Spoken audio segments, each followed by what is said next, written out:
misconceptions. We've got truth in our possession. No room for doubt, no time to waste. It's time to put flat earth in its place.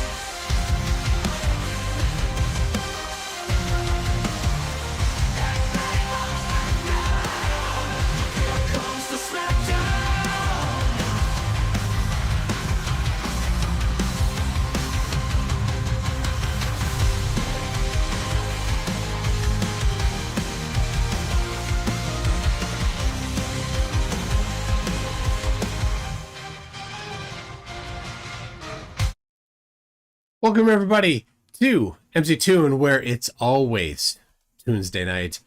I'm your host MC Toon. Tonight we will be watching a bit of a fireworks show between Jeren and Zetetic Warrior. Now I had not heard of Zetetic Warrior before. He's a third or fourth tier flatty. Versus Jeren, who's been almost 10 years since he's been doing it, about 9.5 that he's been flurfing around on YouTube. So we are going to review the they had a conversation. It was a bit heated. It was pretty interesting about whether or not the 24-hour sun works on the dirt pizza. And it's always baffling when people are like that. They can just so easily deny reality. Before we do that, I will say that Malarkey and has a 99-cent super chat. Thank you very much. There's no message on that one, but if you want to tag me, I'll read whatever you tag. Then the same one, Malarkey and says for $5, I've watched a lot of your content but haven't caught a live until now. You must enjoy the punishment of jumping from a flurf's ego to their IQ. That is a long drop. So yeah, you need a parachute for that. PhD Tony for $5 Australian. Turns out they're worth the same. They're just upside down. You just have to flip them when you get to the bank. She says, how much? He says, how much in super chats do you need to not play any more of your band's compositions? Songs is definitely the wrong word. I could be swayed to never again play it. Seriously, if you listened to my band's music in my last live stream, you were warned.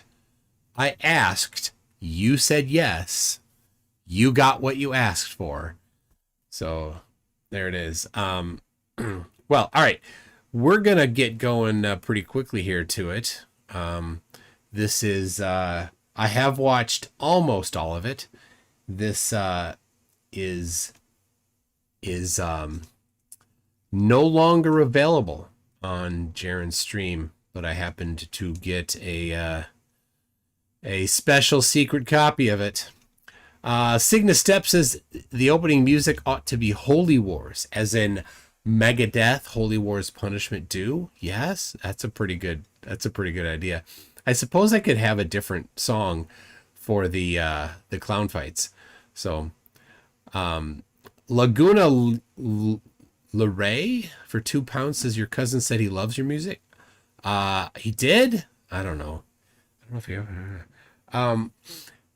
by new opening song should be the audio from Passion of the Christ. Okay. I'm not sure. So speaking of Megadeth, I will be seeing Megadeth in less than a month, August 24. It's a Tuesday. I will not be doing the live stream during the concert, but I mean, I suppose I could from the venue for a little bit, but loud music in a microphone through a phone doesn't work all that great. So, oh my goodness, people. Jiffy Jimfold says for $5, remember when you rapped and it was so bad the stream died? That was awesome. Was it my rapping that caused Craig's stream to die?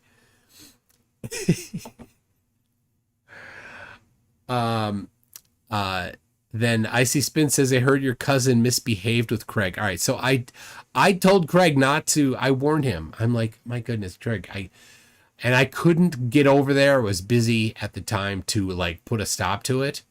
So, I do what I can. And then Jiffy Jiffwald says MC Toon versus McFlatty when? I just don't think it's not in the cards. I don't know how that could happen. So, all right, let's get to this here. And I use the words clown show. This I would not call this a clown show.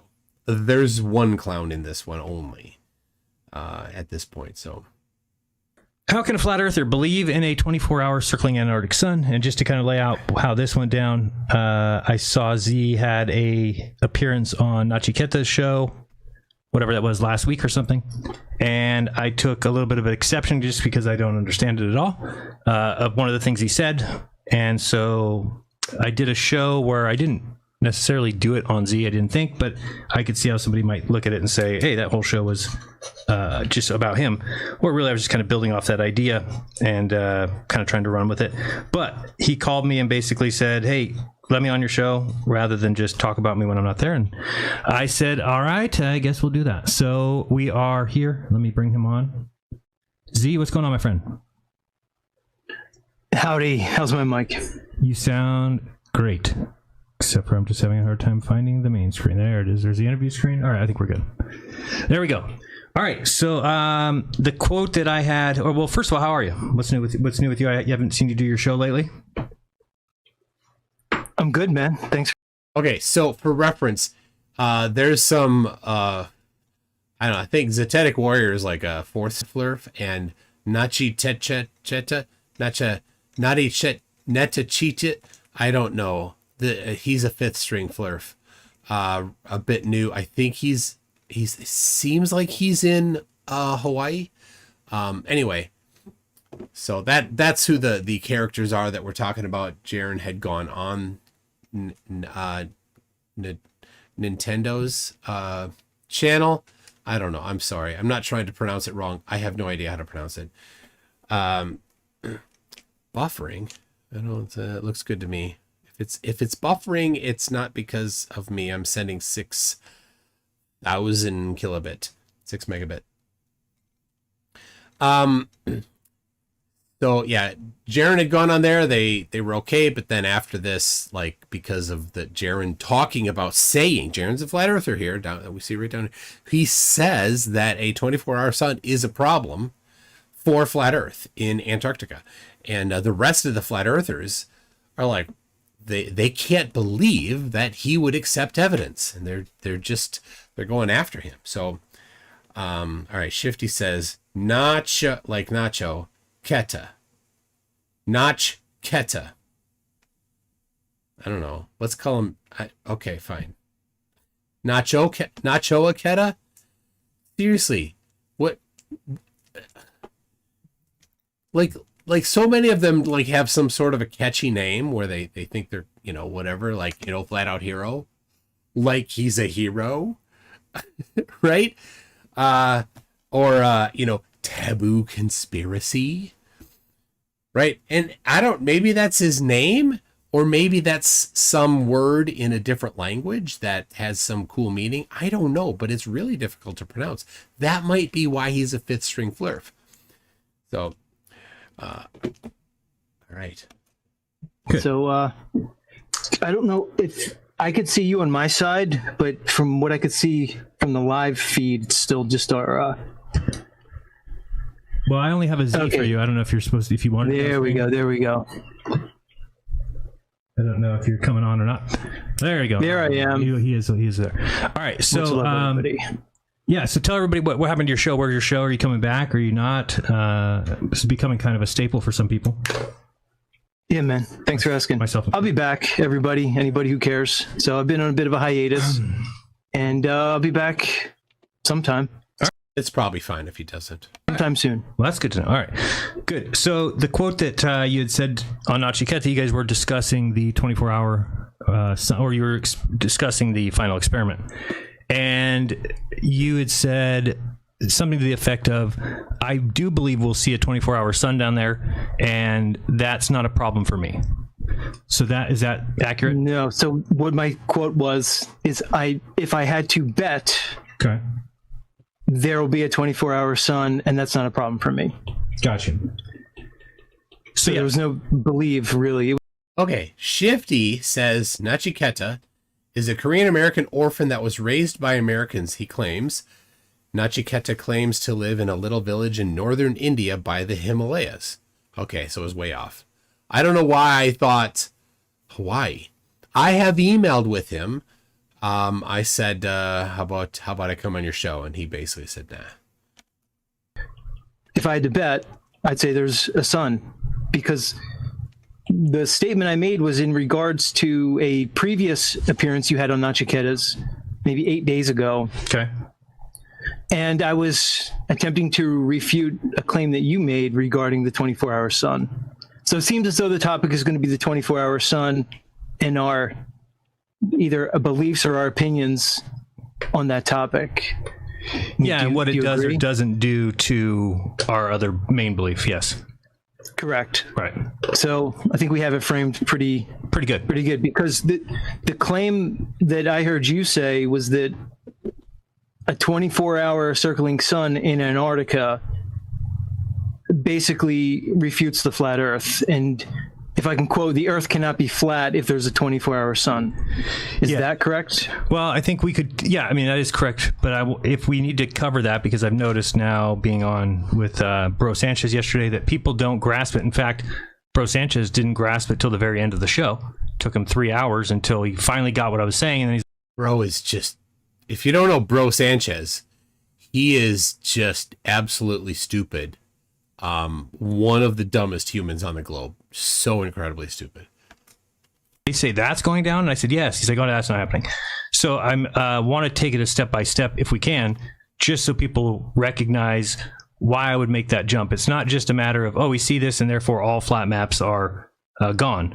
Because it started out with first, does a 24-hour circling sun in the south debunk the AE map? What would you say about that? Does it debunk the of course, circling sun azimuthal equidistant Gleason's map?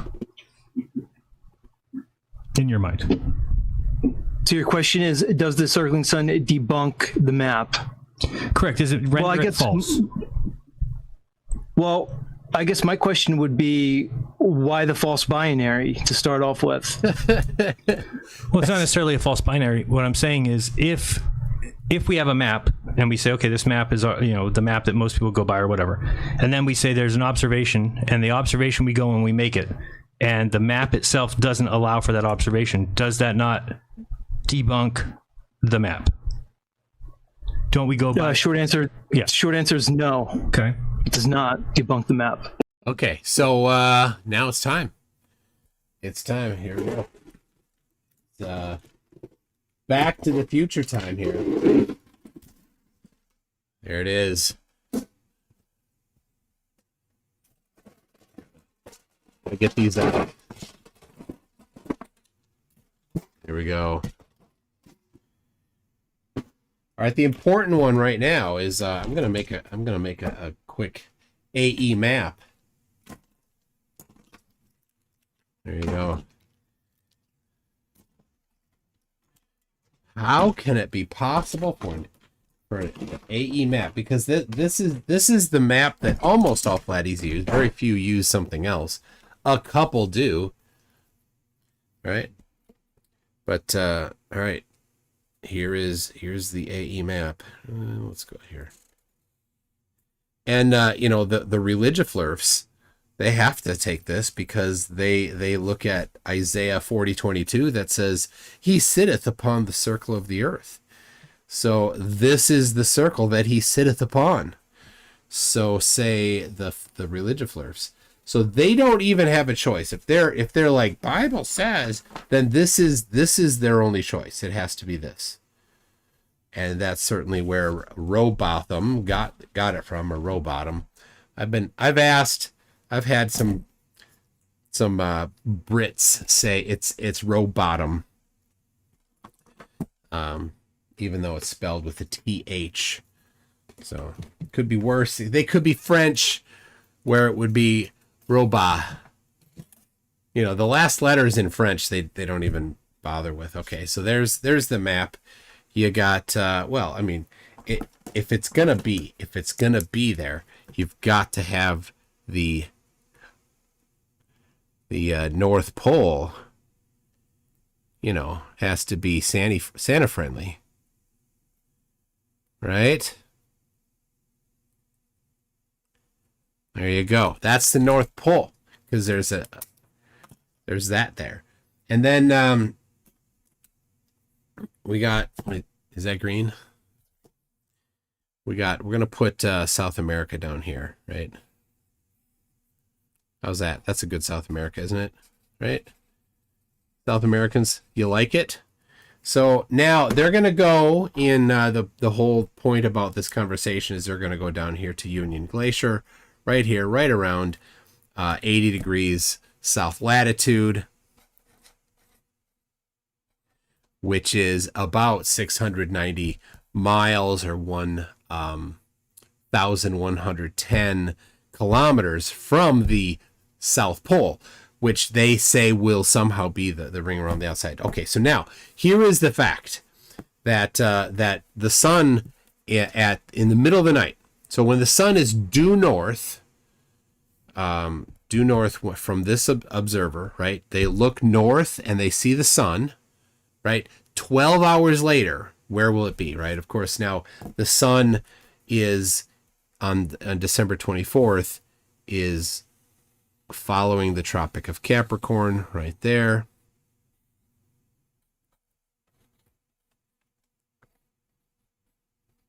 Tropic of Capricorn. So the sun is there. So it's right? When it's due north, it's here, right? When 12 hours later, in reality, the people that live here can look straight up and the sun will be right there, directly above them in the sky. Now, the thing in contention, and of course we know, is that when you're in on Antarctica and you look due south, you will see the sun. How can you see the sun here when it's there? That's the thing in question. And so Jaron just asked the question, does seeing because they're saying maybe it'll work. Let's talk about what will happen if it happens. You know, what is the response? And Jaron says this is a problem because it can't be here and here at the same time. And Zetetic Warrior says, oh, that's not a problem. Why is that not a problem? Well, let's find out. And why would you say no? Well, I mean, we can get into it. I mean, we can go way into it. Well, I mean, the first question I would have is why would I have a need to ascribe my reality that I exist in? Why would I ascribe that to a map, which is basically a projection of that reality? So we can get into it. I mean, we can get into it. I don't want to talk about it. But why would I ascribe reality to a projection? Right. Well, a flat map of a flat surface is not a projection. It's just a scaling. If it's a flat map of a non-flat surface, that requires a projection.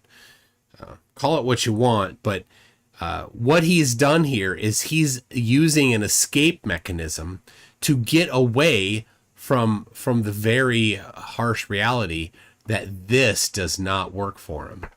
Right? This here is a big problem for people that think that this is the correct map. You don't get to say there's no map today. You could have 150 years ago because we didn't have long range, short time frame travel. Today you can get in a plane, you can go anywhere. Obviously, people have a map. So what map do they use? what is a map other than a projection based on a gridded layout of longitude and latitude? So is a map reality? Well, maybe we can start there. No, I don't think so. But again, if there's something on some port of, with the map's pretending to be reality, right? If the map is claiming to be the way the world's set up, it doesn't have to be that. It's just, I'm saying, if that's the claim, which sure, we can say, oh, flat earthers don't make that claim. Then they're making no claim to how the world really works at a base level, which is where you would start with the place you live, with how's everything set up, how's the continent set up. I don't believe if you can't get past there, then I feel like, the flat earth would never go anywhere. If we basically just said the earth's flat and somebody said, how does everything work? And you said, we don't have any idea how anything works. We just know it's flat, and that's it. Jaron, is it okay not to know how things work? No. Sure. No. How about we go like this? What do we... It is not okay to not know how things work, when people obviously know how things work, right? People get on planes and fly wherever you want. If you have enough money, you can say, here's my money, let's go there. And you can get there. And for most definitions of there, you don't even need a whole lot of money.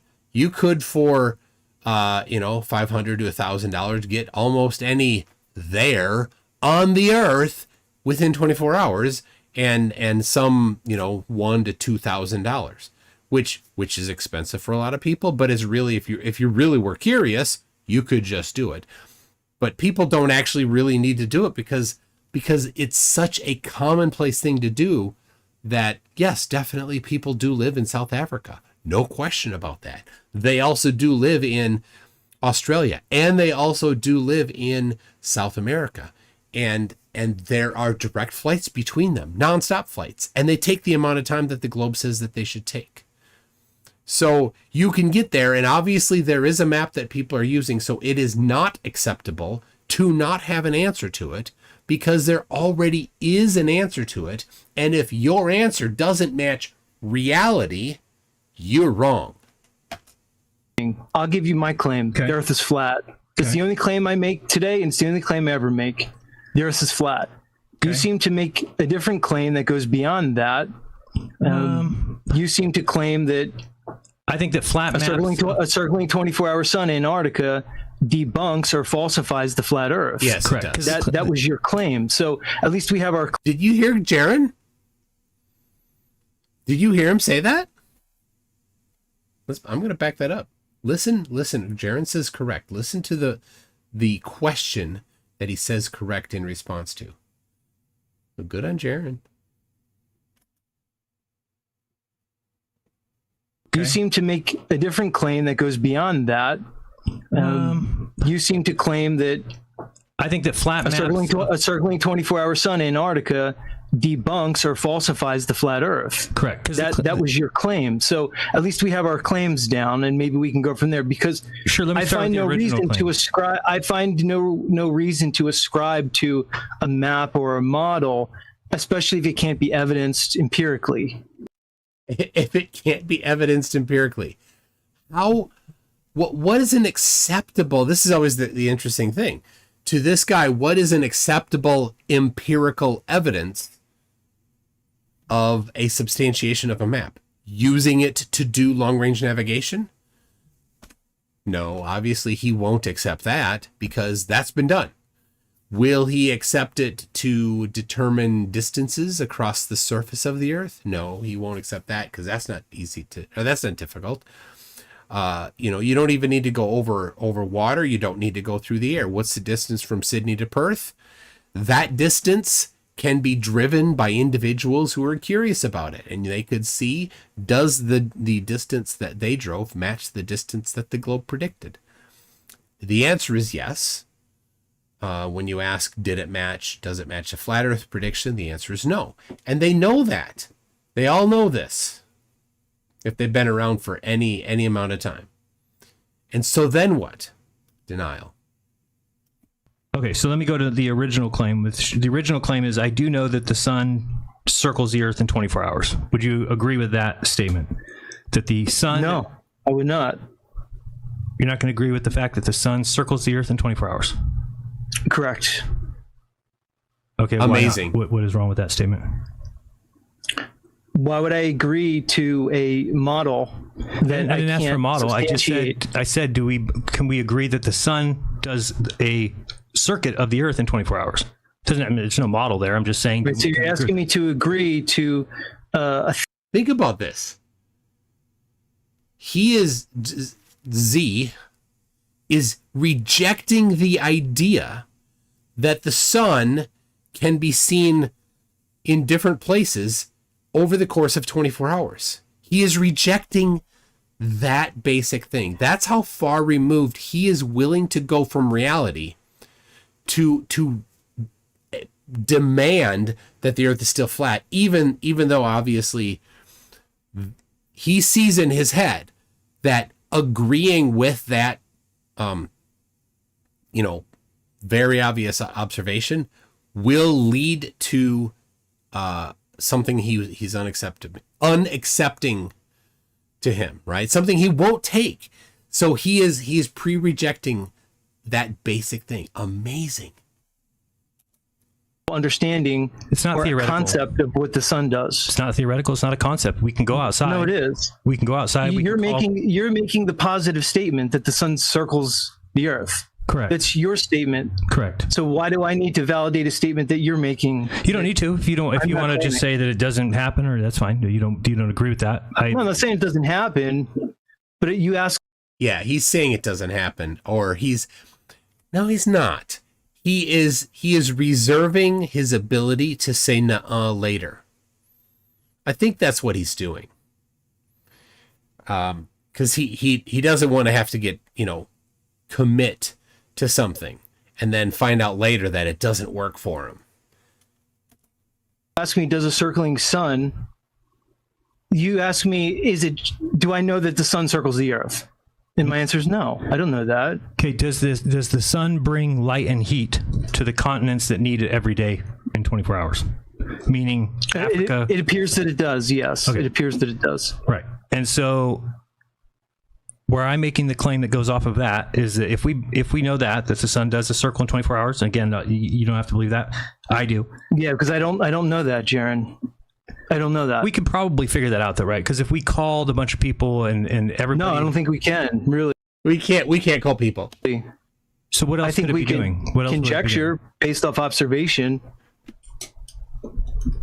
But to say that I know that the sun circles the Earth, I would say is not true. doing? Okay. So maybe we should go into that and we can start there. Well, I think you might be the only person that would say that. Yeah. I don't know anybody else that would ever say that we don't know that the sun goes. Well, I see what you are. That's you not getting, true. You know, So he's zetetic, whatever, is rejecting the idea of circling. He's playing word games here, I think, is what he's getting down to. I don't know that it's circling around the Earth, but it's going to different places. Yeah, I think that's what he's getting to, and Jaron's about to clarify this. right? Well, are you getting No, into the that's point not of true. whether it's us moving or whether it's the sun? Is that what you're talking about? No, I'm addressing the claim you just made that I'm the only person who would say that I don't know if the sun circles the Earth. Okay, does the sun take 24 hours to go from where it starts to where it's to start again? Does that take 24 hours? I don't know that the sun starts anywhere and ends anywhere. Okay, so let's say it's noon in California and the sun is to my south. 24 hours later, do I not know that the sun will be right back there again? Yes, you would know that. Oh, good Okay. job. So that means that it does do a circuit in 24 hours. It didn't go out Really? to It space. does? It didn't go out to space. It had to bring heat to each of Let the me ask you continents. this, Jaron. How could we know something that we can't substantiate? We can substantiate. All right, let me ask you. Yeah, we can substantiate it. That's what's so insane. He's such a denier that he's denying the ability to substantiate that the sun has a locality of some sort. This very vague idea of just being in some place. He rejects that. It's sophism. Okay. Is there a difference between the optical world and the physical world? No. Yeah, everything that's physical we see, so it's all optical. Right, but is everything optical physical? Not that we know of. There's some things we wouldn't know if they're physical. Well, photons are part of the physical world, right? And neither of them have really the background in physics to grasp it. I think though Jeranism probably a bit better prepared to handle this, but photons and light are part of the physical world. They're not part of the spiritual world, right? They're physical. They're in the universe of things that we can interact with and control and receive information from, and those types of things. So yes, it's part of the physical world. Right. Now, can I substantiate, can I measure and test anything in the sky that is optical? Yes, absolutely. Can you what? Can I measure and thus test Yes. and thus substantiate the things that are in the sky No, not necessarily. that I do via my optics? No. Well, see, Jaron said no. The answer is yes. Why? What possible thing would make it so that you couldn't substantiate things in the sky? Why? Special pleading. That's what it comes to, is I don't like the ramifications. I don't like the consequences of it. Therefore, I must reject it all and call it into question and say, no, I won't. I can't substantiate those. You can substantiate those, but when you do substantiate them, they contradict your pre-selected conclusion. So you special plead them into, we couldn't substantiate them. All of them? Okay. Barely any of So them. if I can't measure it and I can't test it, it means there's no empirical evidence for it. So But you can measure it and test it. That's what's so insane. why should I subscribe to a theory or a concept that you're proposing Because it needs no measurement. when I can't validate it? You can validate, and there's no measurement needed. So How can I do that? How can I validate something without measuring it? because we know wherever the sun is, there's somebody on Earth that it's above their head. We could track with everybody and say, sun above your head, sun above your head. And throughout the day, we would realize that it makes a path, a circle around the Earth, and everybody sees the sun. above their Really? head. Over the pre-assumed begging the question AE map? Not over the He's going all Oakley, pre-assumed begging the question. Like he's all, it's, when Oakley does that, it's an escape mechanism, right? It's all about denying science. It's so obvious that they're running from it. So Z, we see, everybody sees that you're just running from this very big problem of yours. Let's see. Barungaman says for $5, I've never seen Toon and McFlatty in the same room. Suspicious? No, embarrassed is the word, right? If you watched that, embarrassed is the word. Mark Leeton says, do you have enough crayons to make it? No crayons for me. And whenever McFlatty comes over to my house, either we hide the crayons or we go to find them later for the kids. They're gone. No idea. Well, yeah, we know. Then I call my aunt and I'm like, hey, could you check? And she's like, oh, his pillowcase is all full of crayon juice. So there you go. Lord Illuminous Pooh for $5 says, John. All right, so this is John from the Bible. John, should we stop Jesus from hitting one Mary Magdalene? Paul, who from the Bible, who didn't, to my knowledge, hang out with John, but let's say he did. Paul, nah, let him go. He's rising. He's rising, like rising from the dead, rising. And if you don't know Gen Z talk, right? Like apparently he's Gen Z because he goes by Z, right? Gen Z's Riz is short for charisma, right? So if you're using your charisma to impress a girl, you're rizzing. Anyway, and Mary Magdalene, then he was rizzing on Mary Magdalene. I don't know. Was it funny? You let me know in the chat. I see Spin says another game of how clever a liar are you? Yay. Yes. Yes. Z is a liar. He is desperate to avoid actual evidence. He's desperate to have anything that contradicts his pre-selected conclusion. And when you do that, you have to reject reality. Rejecting reality means that you cannot be truthful, making him a liar. Kango44 for $5 New Zealand says, what a wanker. I just say the earth's flat. Durr. Yes, that's it. It really shows that it's just a cult. Zetetic Warrior is just a member of a cult. The cult being earth flat, with nothing that matches in reality for earth flat. Nothing.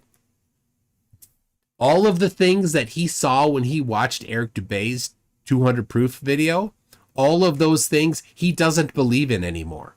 When Zetetic Warrior first watched Dubé's video and Dubé said Earth is the dirt pizza, Z believed it until he looked into it and found out, believed all of the whole package, right? And then piecemeal chucked out the things that he believed from Eric Dubé that convinced him that the earth is flat, until everything that convinced him that the earth is flat was gone. All of those things were discarded, and he still had earth flat with nothing to support it. That's what's interesting about flurfs that have been flurfing around for a couple of years. They discover that all of the reasons that they got into it are gone. The map, gone. The horizon rising to eye level claim that Dubé says, gone. It doesn't happen. All of the math that Dubé lies about seeing too far, when you actually apply the math, gone. Nothing in that whole 200 proofs matches, and so flurfs eventually chuck them all, and Z has done that. So yes, what a wanker. Kango44 comes in again for $50 New Zealand dollars, says these idiots should only be allowed access to tech and living standards, should only be allowed to access to the tech and living standards of their stupid opinions. They get to live in a world with amazing technology and medical advancements while projecting their effing willful ignorance. It's infuriating. Yes, when I first listened to this, this interaction that we just saw here, that's exactly how I felt. I was in the car. I was listening to it while driving. I wasn't watching. We're just talking. I'm exactly like, what the hell? I just say earth flat. You are stupid, Z. You are dumb. You are so dumb, dude. I just say earth flat. You have no evidence. You have nothing. Nothing. You are the embodiment of a loser to be just like, I just say earth flat. That's what losers do. You don't have evidence for it. And zeticism is the very embodiment of zero evidence for anything. And I'm going to use an escape mechanism called zeticism to avoid all of the problems that actual application of logic shakes out. We'll get into a little more what zeticism is. It's what Rowbottom talked about 150 years ago. Kango44 again comes in with 20 New Zealand, says the delusions are amazing. These guys are on a effing video call. Does he not stop to think we might need to know some stuff to get that to work? It's not like he's in a cave 50,000 years ago. Even back then it would be stupid. Yes. Yeah, the same people that do long-range navigation and the same people that do surveying and the same people that figure out the length of the cables that they need to pull underneath the ocean are the same people that made the technology work for the video call that just happened here, right? All of your zeticism doesn't solve the problems that are necessary to be solved in order for the video call to happen. You need to figure a way to compress the video and the audio. You need to figure a way to transmit it over the wire. You need to figure a way to do error correction so that when the data gets to the other side, you can say, oh, there's a mismatch in the data. I know how to fix that. They need to know how to encrypt the data so that people can't snoop in on the connection and get your private information. All of these things were figured out, right? And to him, he's like, nah, they didn't. Really? None of these things, anything that he doesn't like, nah, they didn't. That's all he's got. Absolute loser, right? Think about this poor guy, right? Him, right here, this guy, his life has been a shambles. To get to the point where he is right now, to just blithely deny things that are so obvious. Is the sun over Indonesia at a certain time of day? It certainly is. Is the sun over Europe at a certain time of day? You bet. Is it over Africa? Yes, we can figure out these things. He's like, nah, I don't think so. We can't know that. So his life is a shambles to get to this point. To be the kind of person that would say these kinds of things, he wasn't the kid in school that understood things. He was the kid that did not understand things. And now he heard about that flat earth thing, and he's accepted it. And now this is the key. Z, this is you. You're like, you're like, oh, I'm the one. I figured out the secret knowledge. And now Z thinks that this, this proves that he wasn't the dumb one. This proves that everyone else is dumb except for him. He's the one that's smart, and everyone else is dumb. Well, in reality, though, Z, you are the dumb one. You struggled through school because you're not smart. That's fine.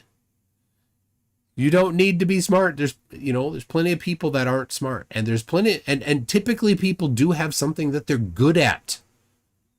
Whatever it is, there's certainly things that you are good at, other than just saying nuh-uh to actual evidence. Man of War says it's just rising now to my east here in Israel. I bet you can't see it. Yeah, it's 10:45 here. Not a chance. I won't be seeing it here for hours. But he says, no, it's not going to be in Israel. We couldn't verify it. So I don't want to throw everybody under the bus that struggled through school, right? I had classes that were not easy for me. I had classes that were easy for me. Most of us had something like that, right? There's a variation of difficult and easy classes. Fine. It's about applying yourself. He didn't. I know he didn't, right? That's part of it, right?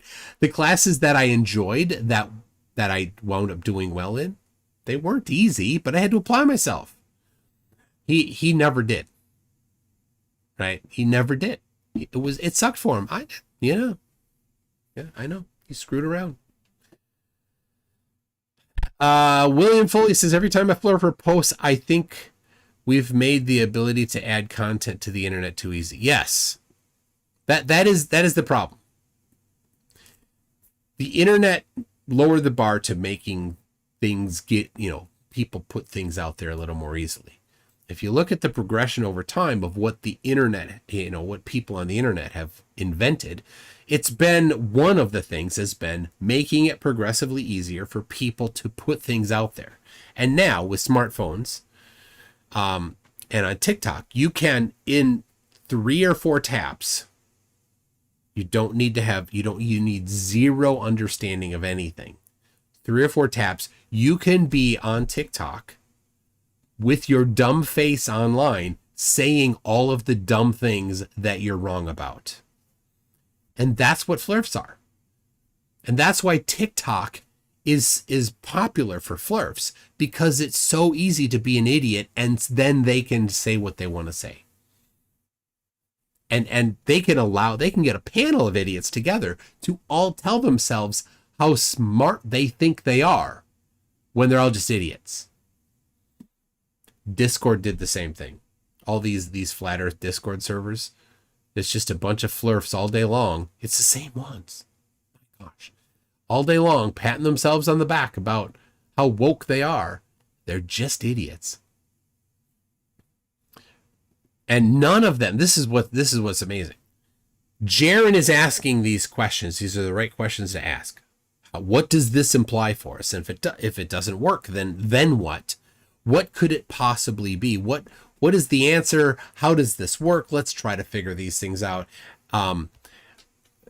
That's what they should be doing. If they were actually truthers, they would be saying, well, let's figure it out. Let's let's apply ourselves. Well, they're not used to applying themselves. They got where they are by not applying themselves. But let's apply ourselves and figure these things out. Right? The other people do. They publish papers. And flurfs are like, oh, that, right? They complain about the people that publish papers. Do that yourselves, amongst yourselves. And what happens when flat earthers try to say, well, here's what we think, let's come together and have it figure it. This is what you get. This right here. One person saying, well, the sun does this. And this other person saying, nuh-uh, we can't know that. That's what you get. Right? And the Flat Earth Convention, I went to the Flat Earth Convention in 2019. You know what I expect in a convention dealing with something of that topic? I would 100% expect that people aren't going there to just give a rah-rah presentation about how great they are. They should be going there presenting the results of their 1 year of research and figuring things out. But that's not what they do. Never once has somebody at a convention done that. Here's how things work for Flat Earth, because it never does. Nothing works for Flat Earth. And so what they do then instead is, let's try to figure out how we can spin things so that it seems to us that something doesn't work for the globe. That's it. That's what they have. You watch every video by Taboo Conspiracy. This is what he thinks doesn't work for the globe, therefore flat. Right? Here's a good question. Ernie Matthews is asking Shifty Eyes Shady, who's in the chat, Flatty. Does the lack of a cohesive model cause difficulties for you? And then Globies all agree on it, right? We all have a single working model, right? That the Earth is, we all agree the Earth has a certain radius. We all agree that the Earth is spherical. We all agree that flights do the same thing and that celestial navigation works using the one method, right? Flatties can't do celestial navigation, but they'll sit around arguing about celestial navigation, about the wrong way to do it. It's so silly. Right? And the reason why is because Earth's not flat. Cygnus Step says, petition for Toon to wear Creaky's glasses for a day. Yeah, Creaky's new glasses are wicked. I get my glasses from Zenny. This is the little thing, Zenny. So these are from Zenny. Let me show you. I'll clean them quick. But I have two pairs of these right here. Here's the other pair. So, and I figured this out. I like these glasses. But it's one screw that holds them in right here. This little thing here. And this screw fell out. So I lost the screw. That's okay. I have a replacement. But it comes loose all the time. So what I finally figured out is to put some super glue in. When it comes loose, I put some super glue in. It's very particular to get some super glue on the tip of that microscopic screw and then not have it smear around on the glasses. So anyway, yeah, I would love to get That for one time. I wouldn't. No, his glasses are. No, I can't handle it. He can pull off those glasses, and I cannot. All right. DJ Nugs says McFlatty equals Flurf Batman. What are you talking about? Oh my gosh, never. Shepard says flat earthers are so desperate that they are now denying the existence of rectilinear lenses, so that way they can explain away images of Earth curvature no matter the focal length. Yes, I've seen them claim that all sorts of things, right? They just make stuff up, and they're okay with that because they don't care about reality. They're like, well, because of the distance the light has to travel. What does that mean? I don't know.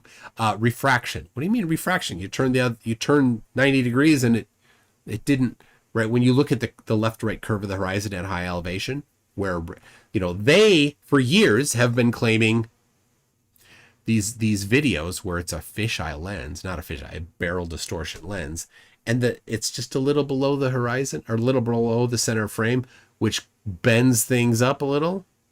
And so the horizon that's curved gets bent up by the lens. They're like, oh, look, it's flat.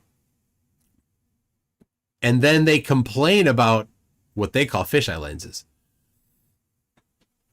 when they're the ones using them. It's so funny. So what do we got? Oh, here we go. We got a kitty cat. We got raccoon here. Okay. She's just so sweet. What are you doing? She's nervous. There's a dog in here. All right. She sits on shoulders because shoulders are safe from dogs. Aaron Reese says, I need more tattoos. I just got the one. Okay. You want her? There you go. Okay. And then where's this one? Come here, pup. Come here. Okay. This is Penguin. There we go. Look up there. Look up there. There's the cat up there. She's holding the cat up there for you to look at, but you don't see it. All of this fur in front of her eyes. There you go. Is that better? She's not much for being held. There we go. Okay. All right. Thank you. All right. Oh, she wants to be under here. All right. Oh, they want the orange cat. All right. Turtle's coming. Turtle's coming. I see that one, Kango. We'll get to that in a second. So Icy Spin says, fourth law of Flurf, model deniers are liars always. Well, the fourth law of Flurf is about the contradictions. When they make a claim about something, and that's why, right, that's Z is trying to avoid this, right? He's trying to avoid the fourth law of Flurf. The fourth law of Flurf is that everything contradicts something else. So if you make a claim, if you're like, well, here's the map, because something about it works. Like you go to the North Pole and you're like, oh, look, it's doing circles around you, right? When you're on the Arctic Circle, north of the Arctic Circle, and it does. They're like, oh, that works for this map. But then you go to Antarctica and the same thing, and you say, oh, well, that doesn't work for that map. So that contradicts. So they just have to just blanket deny Antarctica. But there's other things that it's difficult to get to Antarctica, costs some money. So they've been safe now for a while, but now everything's coming to a point. They're getting into trouble. All right, okay, we got the noisemaker cat. All right, there we go. How you doing? Are you purring? He's purring. Oh my gosh. Icy Spin says, can we do a quick recap of the laws of Flurp? Yeah, we can. Well, there you go. You're looking quite handsome there, buddy. Yeah. What do you think? All right. Should I let him go? Yeah. Okay. There you go. And then Penguin chases him. They all want to play. I will pull up. Thank you. I'll pull up the Flurf laws. We'll talk about that in a second. Anyway, yeah, the fourth law is the contradiction. For every Flurf explanation, or everything they try to flurf explain, it contradicts some other thing that they've tried to flurf explain. They're like, if you look at the diagram of the sun going around in circles, and then you're like, well, how is the light path in, December? And like, oh, well, look at this. Let me put this acrylic dome over the top of the flat earth, and I'll have a flashlight outside of the Antarctic, or outside of 90 degrees south latitude. But hold on, that contradicts that previous picture. Never mind that. There you go.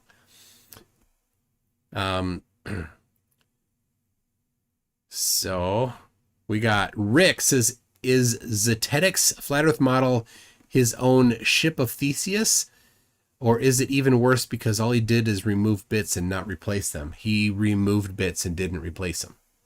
Yeah, it's not a ship of Theseus, right? Ship of Theseus. That's if you replace a piece at a time of a ship, is it the same ship afterwards?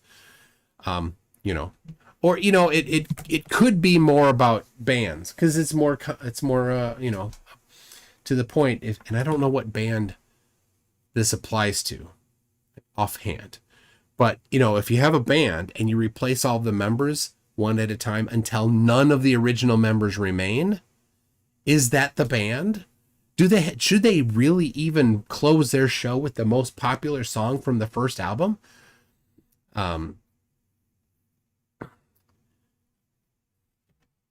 Okay. Icy Spin says, wow, bad oversight. Model deniers all are liars. Yeah, and so he is about zeticism, and so you can't do science without a model. Well, he's not doing science. He's doing zeticism. Brock Blocka. All right, so I'm like, just so you know, turtle sheds constantly, and so he's got like bits of turtle fuzz around. Yes, fuzz from a turtle. And so that's why I'm like, I feel stuff. Anyway, I think I got it.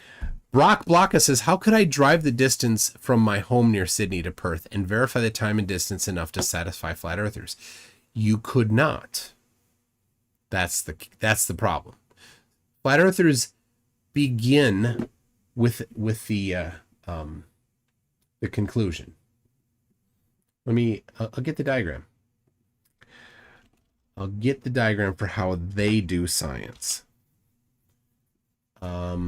It's the anti-scientific method is what they do.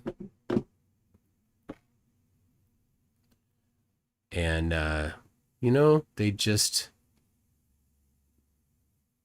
they don't like reality.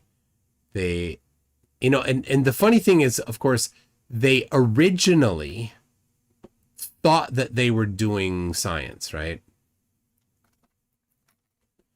They thought that they were being critical thinkers and that they were being so smart. This is what they do after they've done that ship of Theseus part. They've become accepting of it and then chucked out all the things that didn't work, right? They start with the required conclusion. They pick it, Earth flat. And then they only accept supporting evidence. So if you drove across Antarctica, or not, from Sydney to Perth, Brock Blocka, that would not fall into that second box there. That would be in that third box, which they will reject. Why will they reject it? They will go through any number of different things, and so to reject it, that's what they do on their Discord servers and their different echo chambers.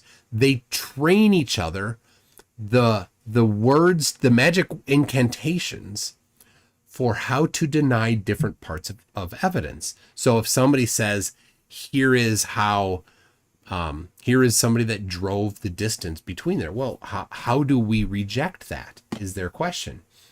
And different people then have different methods that they use depending on which tribe they're in, because that flavors the version of denialism that they're going to have to stick to.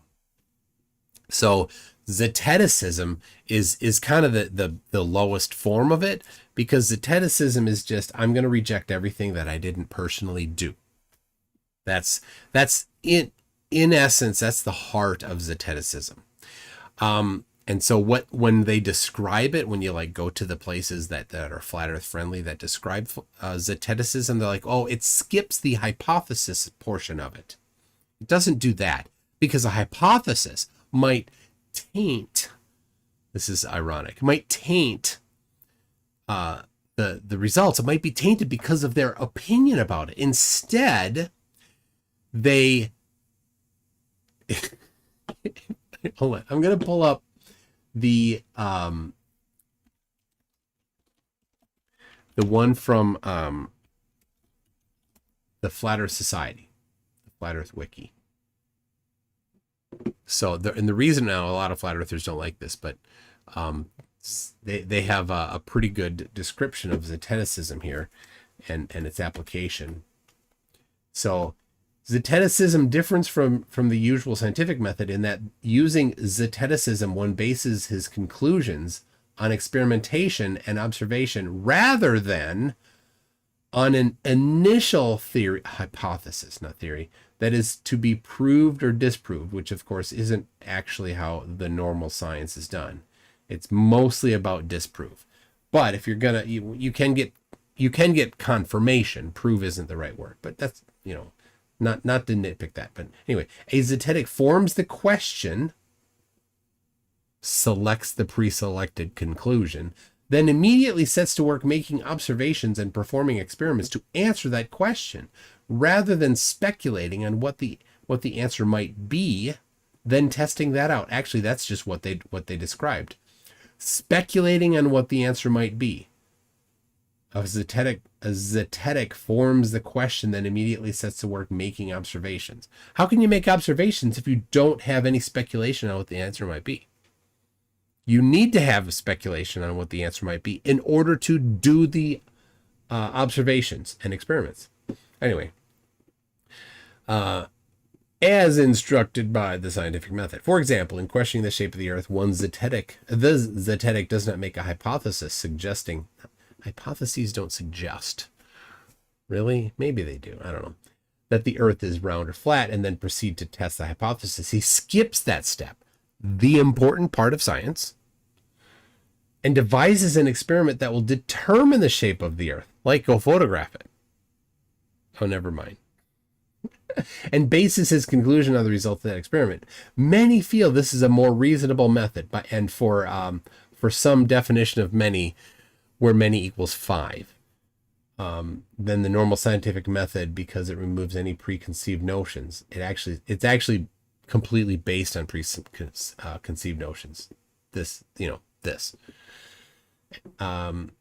And biases the formation of a hypothesis might cause, and leaves the conclusion up entirely to what is observed. So now, if you are a zeteticist, you cannot use things that are the result of the scientific method. You can only use things that are based on the zetetic method.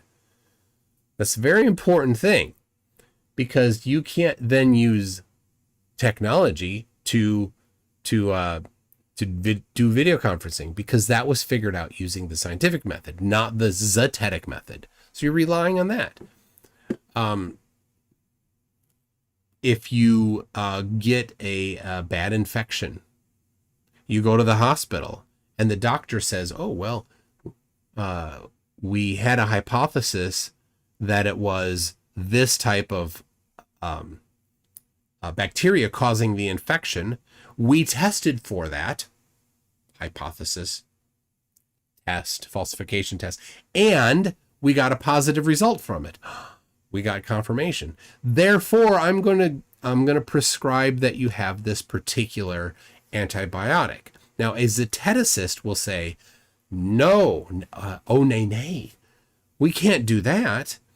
We can't use that method. We need to use the zetetic method to figure it out, however they're going to do it. And so anything that was previously done using science, it has to be thrown out. So the zeteticist says, well, I can't use antibiotics because I didn't, and no zeteticist developed those antibiotics Therefore, we can't use them. So the zeteticist must then go home or just not go to the hospital and then start from scratch figuring out how to manufacture antibiotics for that particular infection. So good luck on that. That's what's really, really dishonest about it, because they don't actually adhere to that when it really matters. Okay, Kingo44 says, considering flatties are reality deniers, I do think Will is wasting his money a bit. I do not. I'll get to that later. But I have this one here. We got the laws of flurf that we're going to go over. All right, here's the laws of flurf. We got one, flurf citations always contradict the flurf's claim. So if you're ever debating a flat earther and they cite something, right, especially if they're trying to cite something that's trying to be scientific, right, insist on the citation and say, no, let's not move forward in this conversation until you have provided me with that citation. And some of them, especially Whitsitt, is very good at never actually getting it. He's like, I'm going to drop it later. I'm going to drop it. But first, let me talk about this. No, we're not, because that's a change of the topic. No, we're not going to do this. I want to see the citation right now, please. Now, you may or may not be able to read it or look at it on the fly. But if it's publicized, people can look at it later and say, oh, first law of flurf. Right? Whitsitt likes to bring up relational mechanics, this book. Well, that, to support geocentrism. Well, it doesn't support flat Earth. It's a complete demolition of flat Earth because the planets are far, far away in that proposed model. There's plenty of other reasons why it's wrong, but it's super easy if he cites it, say, oh, okay, well, let's accept for a moment your citation here, just for sake of argument. Let's accept it for a moment. So what you're saying, Austin, is that the sun is 93 million miles away from the Earth, because that's what your citation just says. No, but that's your citation. Okay, so should we park the citation? No, you want to talk about the citation? Make up your mind. He's like, no, I don't want to talk about that part of the citation. Oh, cherry picking. So he wants to do cherry picking. Gets upset if you mention that. Anyway, they always contradict. Number 2, flurf challenges are fake. Flat out hero, dearth, Wilbur Valiva, every flurf on Facebook that's ever done a challenge, they're all fake.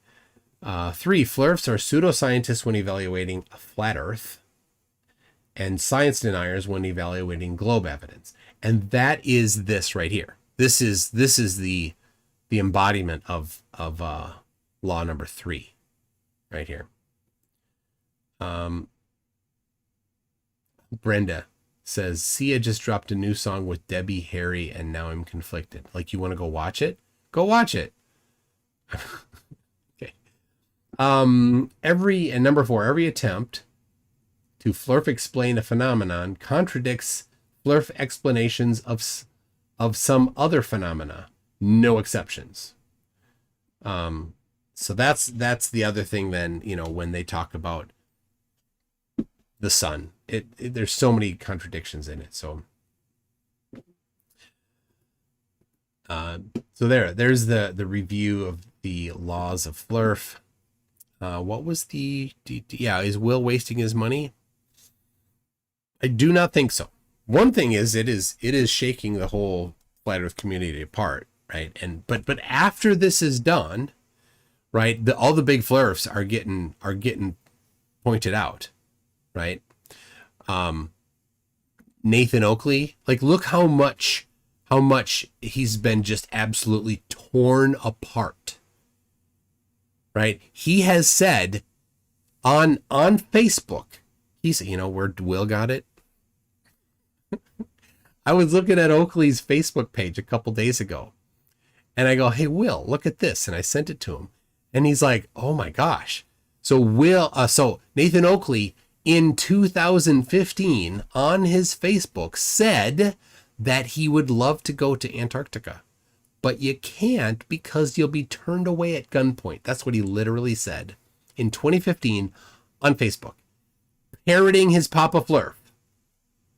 Who was his Papa Flurf in 2015? Who was he parroting in 2015? Who in 2015 was a Flurf that was saying you'd get turned away at gunpoint if you went to Antarctica? Eric Dubay. Eric Dubay is Oakley's Papa Flurf in 2015, right? Yeah, he said there's an ice wall. There's not, right? So now he gets a chance to go. Anyway, so in 2015, he said he wanted to go. There's another video, and Will did not include it in today, but of Oakley saying, I want to go. This was a while ago. He said he wants to go to Antarctica. But now he doesn't want to go to Antarctica. Oh, no. Oh, no. It's obvious why. So for that and some other, slapping children reasons, Oakley should really be done, right? Any flat earther that supports Oakley is a horrible person, right? You have zero credibility. Oakley and anybody that follows him has also zero credibility.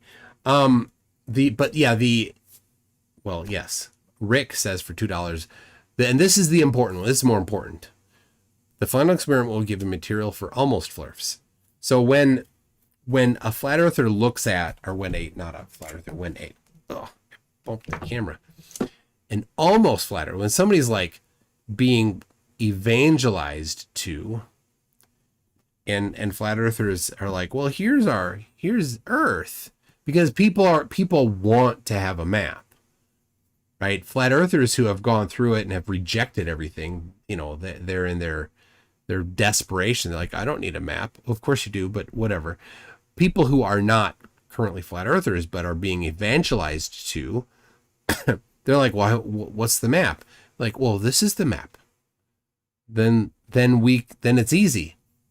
What about the sun in Antarctica, the 24-hour sunlight, right? And right now they say, oh, it doesn't exist. Nobody's ever been there.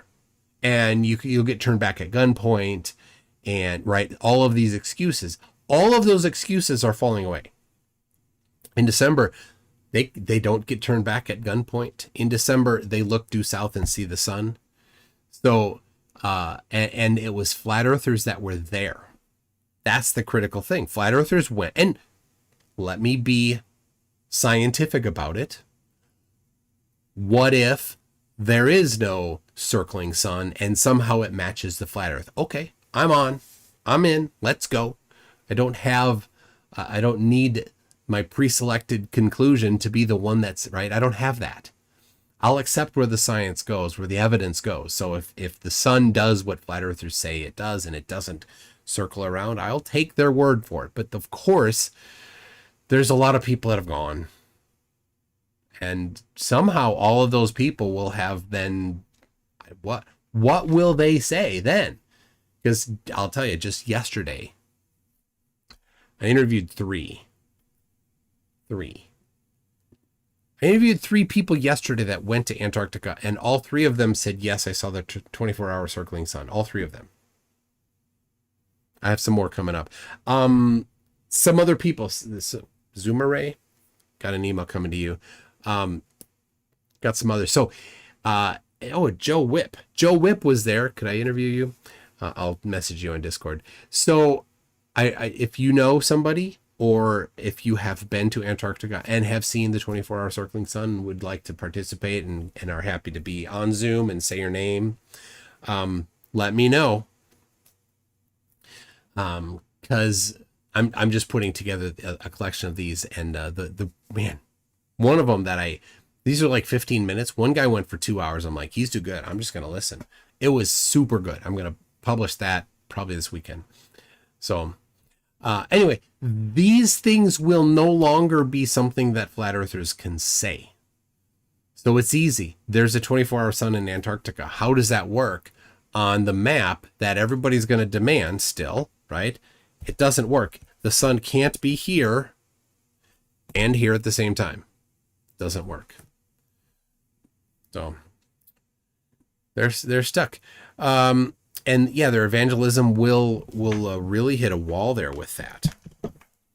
And if Jaron sticks to what it's seeming that he is, the writing that he's putting on the wall, if he sticks to it, and I will stick to mine, then Jaron and I will be in agreement come December 18, right? Awesome. That'll be good. Either way is good, right? Put that one, solve that one. Okay. So TFE will give me material for almost flurf, says Rick. Steve Ravel says same old. Someone in a cult will always believe even when they know they're wrong in something. You're stuck. It's very hard to be unstuck. It's the sunken cost fallacy. It's digging in your heels. And yeah, it's the I'm special. I have special knowledge. There's no shortage of people that think they have special knowledge. Right? How many? It's one of the dumbest ones, right? Contrails. Like, what are they doing? The people that you think are poisoning the skies and to poison the people or whatever are doing it to themselves too. That's the dumbest thing ever. Icy Spin, here's a question. Is the Dearth/Oakley play ever the right play long term? No, because both of them did not turn it down in a gracious way. They could have chose a different way to reject it, right? They could have just played a game and chose to reject it in a different way. I'm not going to tell them how to reject it. I'm not going to tell the next flurf that gets a free trip offered to them how to reject it the right way. Just say, all right, if you're offered a free trip and you've said in the past that you want to go and you don't go, you better have a really good excuse. Really, really good.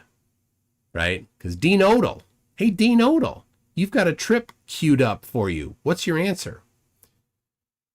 Because he said December 2nd, not even a year ago, he said, let's go. He wants to go.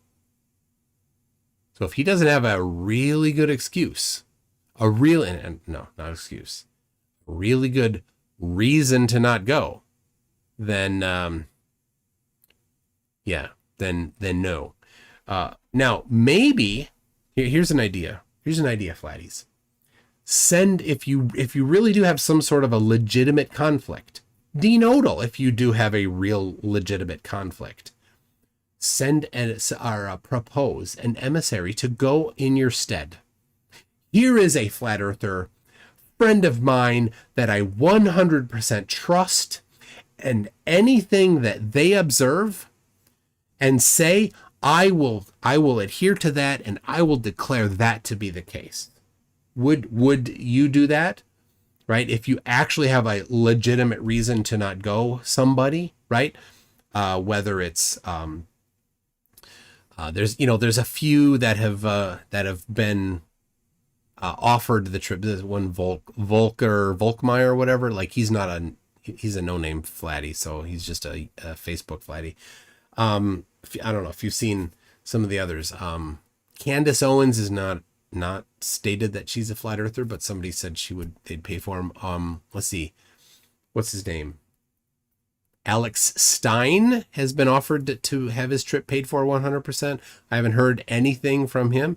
Should he certainly should go, or he should say, I nominate somebody else and I will accept their statement, whatever they say.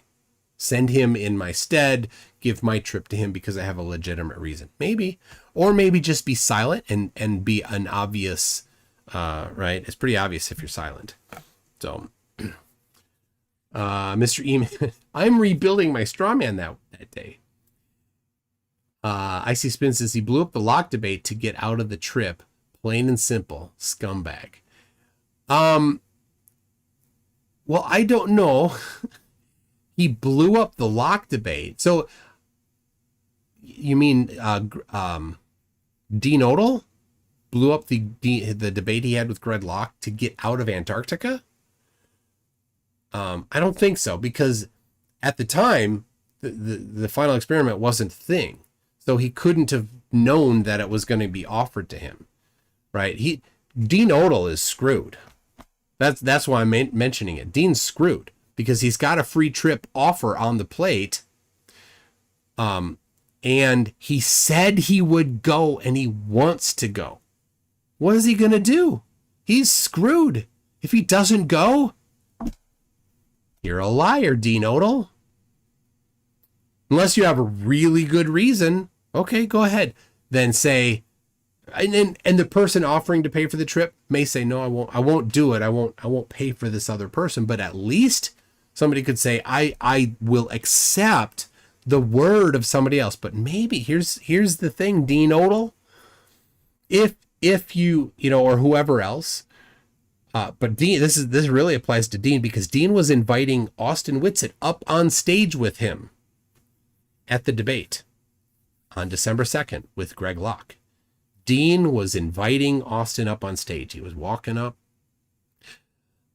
On his way out, the live stream that Austin was doing, he talked about he was almost there. He was almost on stage. You can go watch it. It's probably still on Austin's channel. He was super excited. He was going to be up on stage. So maybe Dean could say, I will accept whatever observation Austin says he observed. Could be. I don't know. I'm anxious to hear, because Dean has had enough time to at least have a response or something that's public to say, here's why. Nothing yet. Anyway, I know things take time. I'll give that. Steve Ravel says, same old. I read that one already. Tim Davidson says, I'm jealous of the flat earthers. They monetize their stupid, and I can't figure out how to monetize my smart. That's an interesting conundrum, right? There's a lot more stupid people than smart people. And there's a lot of people monetizing stupid. Maybe it's just because, think about this, for most of human history, it's been difficult to monetize stupid, but now since the bar has been lowered to getting stupid out there, now the bar has been lowered to monetizing stupid, and there's been a dearth of people monetizing stupid until the last couple decades, at scale. So maybe it's the universe writing itself. It's been too many years of smart people being the only ones that are monetizing smart. So Ruben Mickok says, did NASA really invent Velcro to stick satellites to the dome? Just the geosynchronous ones. Monkey Cat Pat Pat says, Nathan would be a liability. It's a good thing he's not going to Antarctica. Just imagine being on a plane with that man. No, thank you. Think about this. In the video I did on Nathan, I mentioned that, probably more than 1 billion people would be excited to go on a trip to Antarctica. So here's a question to you, to all of you, to all y'all, not from Texas, but that's how they'd say it. What would you do for a Klondike bar in Antarctica? Right? What things would you accept? Would you accept, would the different things that people kind of joke about, right? Would you donate your kidney to go to Antarctica? Would you chop off your arm to go to Antarctica? Would you pay $31,000 to go to Antarctica? Would you, whatever, would you spend 4 days with Nathan Oakley to go to Antarctica? 5 days. Right? That's a great question, because he's such a horrible monster that are you like, oh, would I do that? So I'm going to ask a poll. I'm going to ask that question in a poll and think about it. Would you spend 5 days with Oakley to go to Antarctica.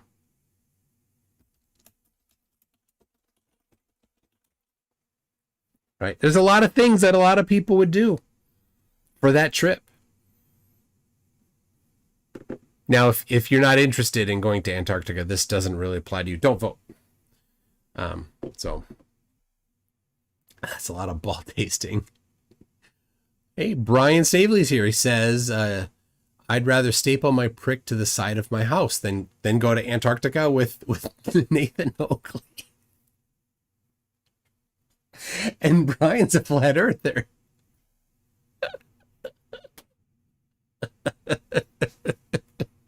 The crew of the plane would be like, all right, open the door, let's chuck him out.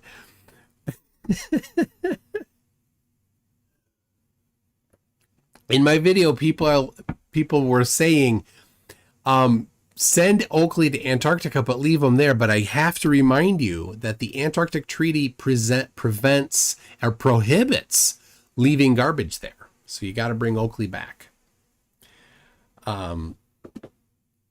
And William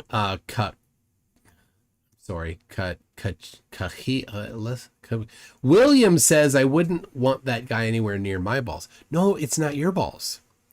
It's his balls in your mouth. You gotta get that right. All right. You know what, Brian, are you still here? Brian Stavely, you asked me a while ago about coming on your show to discuss something, and we never followed up with that. Let me know if you want to do that. So, Icy Spence's tune, admit you'd go if there was an Oakley family reunion if you could. Go to Antarctica? My answer to the poll question is yes. I would. Yeah. Yes, I would. I would. I live in Minnesota.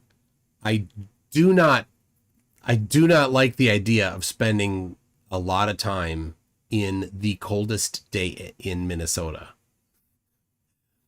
To be in Antarctica. I don't like that idea. It's not the coldest day, right? When in December, they're not up on the plateau. They're at a lower elevation. So it's not as cold. But I'd go. I'm really excited. I would have, yeah. It's the offer of a lifetime, and Oakley and Dearth are both turning it down for their measly grift. Losers. Steel City JW says Oakley needs his +1 to go to Antarctica. He can't leave without his mute button. Renee Enemy says if I ended up spending that much time around Oakley, a serious problem would eventually occur, with Oakley being the problem. Yep. Icy Spins, 73% of your audience are liars, because 73% were saying no. Jaws in Carnate says you should check the TTS audio I sent you of my TTS Nathan Oakley model. It's got balls. The TTS. I get sent a lot of stuff. I'm sorry. You'll have to remind me. There's somebody a couple days ago, initials RC, sent me a long email, very positive email. Thank you very much for that email. And I started responding. I'm like, I'll just respond to a few points. And then I that email response got sent to the back of my Windows, and I'm like, oh geez. 2-3 days later, I'm like, I should finish this. And it was just basically partially done. So I gave you what I could. And I got a really nice email today. I'm not going to read the email. I won't say the person's name. I'll say the initials. There it is. R.A. Initials are R.A. Subject, thanks for the videos. So R.A., I got your email. I'll respond to it. But thank you very much. I showed that email to my wife. She's like, that's why I support you in doing this. So, Jaws, it's in the MC Tunes general main text chat. Okay, things get buried in there. But okay, it's on Discord, I'm guessing. So anyway, RA, yeah, she wanted me to tell you that's why she supports me doing this, amongst other things. So all right, where am I? I got some more super chats. Geez, you guys are great. Thank you so much. Are you doing this to avoid hearing the interaction? The evidence hurt says flurf Arctic pre-denial dumbassery equals evidence. False. Probably Antarctic. Yeah, flurf Antarctic pre-denial dumbassery evidence equals false. Equals evidence. Yeah, whatever. They are scrambling. If you look at the first video that I did on this, I said they're going to run. They're running for they will run for the hills. They'll run for their lives. And people got the reference to that one. Tim Davidson says a flurf you can trust. That's an oxymoron. Well, of course, there's a flurf, hopefully, that Dean Odell can trust. Right? Does Dean Odell have somebody that he trusts that he could send as his emissary to Antarctica if he has some reason why he can't go, some conflict? Is Austin a potential emissary for him? That would be that Dean will accept whatever observation Austin sees so that he doesn't have to go himself. Okay. Icy Spence' Locke offers space flight / Antarctica cattle rancher. So yeah, so the debate with Dean Odell and Greg Locke, Greg said that he knew a cattle rancher in Texas that wanted to pay. Maybe this cattle rancher is the one. I don't know. I don't have any knowledge of who is paying, who is behind the sending Dean Odell money. But certainly speculation of that is obvious. So Tim Davidson says incorrect. Velcro was invented to keep people on the ground before Newton invented gravity. Oh yeah, and they had to travel back in time with both to get. There's a lot of Velcro they had to ferry back and forth with both a DeLorean and a phone booth. Aaron Reese says, I think I've learned more science and logic here than I ever did at my crappy high school. Seriously. I have 4 videos coming out next week. Hopefully. I'm almost done with them. Not quite, but almost. I've been hitting at that for a long time, I know. I will eventually get that out. I'm trying to get it. Icy Spin says that's why Odell blew up at the debate, to get out of being his friend enough to take him up on the space flight and Antarctic trip that Greg Locke had look into from my comment earlier. Oh, so you think that during the debate, Odell started mulling over the offer that Greg Locke had about going to Antarctica or the space flight or whatever, and then he intentionally or subconsciously had it spiral up? I don't think so, because I watched the next morning thing that he did at the hotel where Austin and Nathan Thompson were both present in the same room. And he was saying that he was trying to get Austin up on stage. And he was trying to do this. And so I tend to think that Odell was actually, he wanted to keep rambling on and he wanted to get whatever. I don't think he was trying to blow it up. If anything, Greg kind of was getting hot. And certainly Flatties have accused Greg of doing that very same thing. I'm not of that type of opinion in general. I think Greg Locke is just a hothead, and that's what he did because that's what he does. And I really didn't think that Odell was pressing buttons. I didn't get that. So I don't know. But he also didn't plan on Greg Locke planning 2 trips that destroys his grift. Yeah. But was he parking that as, this is what I thought. This is my thought, was Odell was like, those will never happen. I'm not going to, right? I'm not going to think about that. So I don't know. It's just conjecture. So, so what value is it? Nothing really. We can just, yeah. Anyway, Monkey Cat Pat says, I can't wait for Jaren's first interview as an ex-flat earther.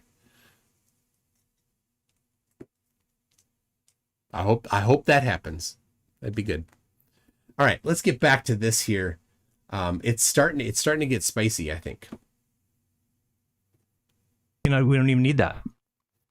We would know if I'm here in California and the sun at noon is to my south, and then we keep calling people along the way, we would find out that it ropes around the Earth. Now, what are the layouts of the continents? I don't know. Really? I don't agree with that line of reasoning. Oh my gosh.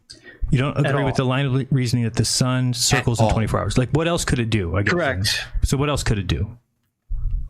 They could do a lot of things, probably infinite amount of things. Like, but I tend not to conjecture things that I can't substantiate. Right. So the only thing that you can substantiate is the. When I make my claim that the Earth is flat, I could substantiate that. How? No, you can't. Through empirical evidence. How? Which name one? Now, I want to remind you, he has already classified optical as not physical, so not acceptable for evidence.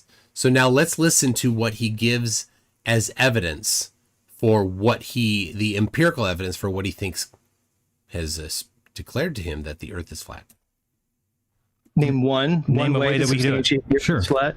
Because if you're going to physics, if you're going to play this game where applied physics, and practical demonstration. Which one? We can do the same. So when I make the positive claim that the Earth is flat, it's because I could substantiate it based off of applied physics, practical demonstration. Okay, then I'll say the same thing about the sun.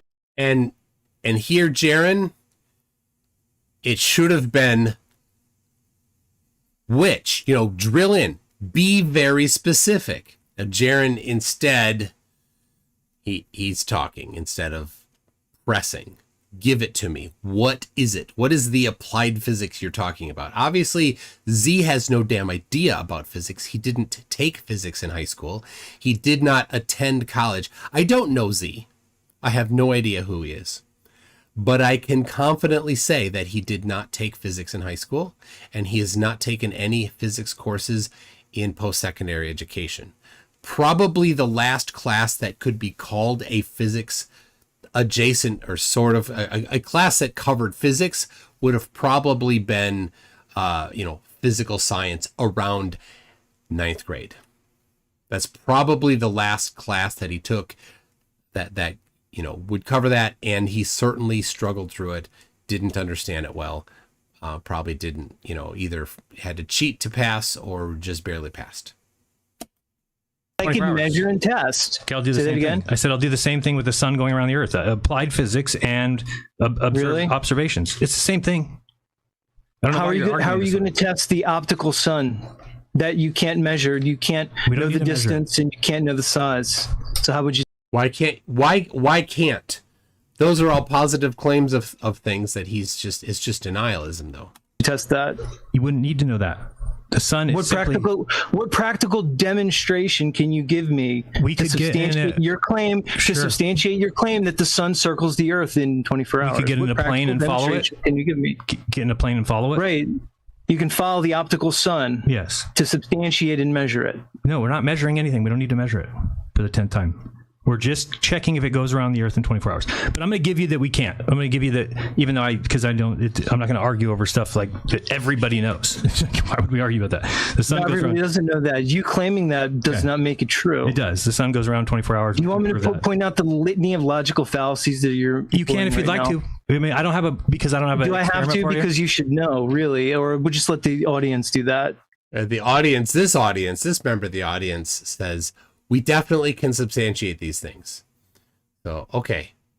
I see Roland, my boulders here. How you doing, buddy? Roland, if you haven't voted yet, vote on the poll there. That was all all you got for it. Would you spend 5 days with Oakley to go to Antarctica? No, 69%. Wow. I should have put a third option. I do not want to go to Antarctica. Should have been the option, right? Because my suspicion is I'm going to do it again, actually. I'm going to do it again because I don't think that's correct. Please think about this, right? If you have no desire to go to Antarctica, then yes and no are not your answers to look at. It's, and I'll put in an option for you. Yes, no, I don't want to go. There you go. All right. Seriously. It offered a free trip.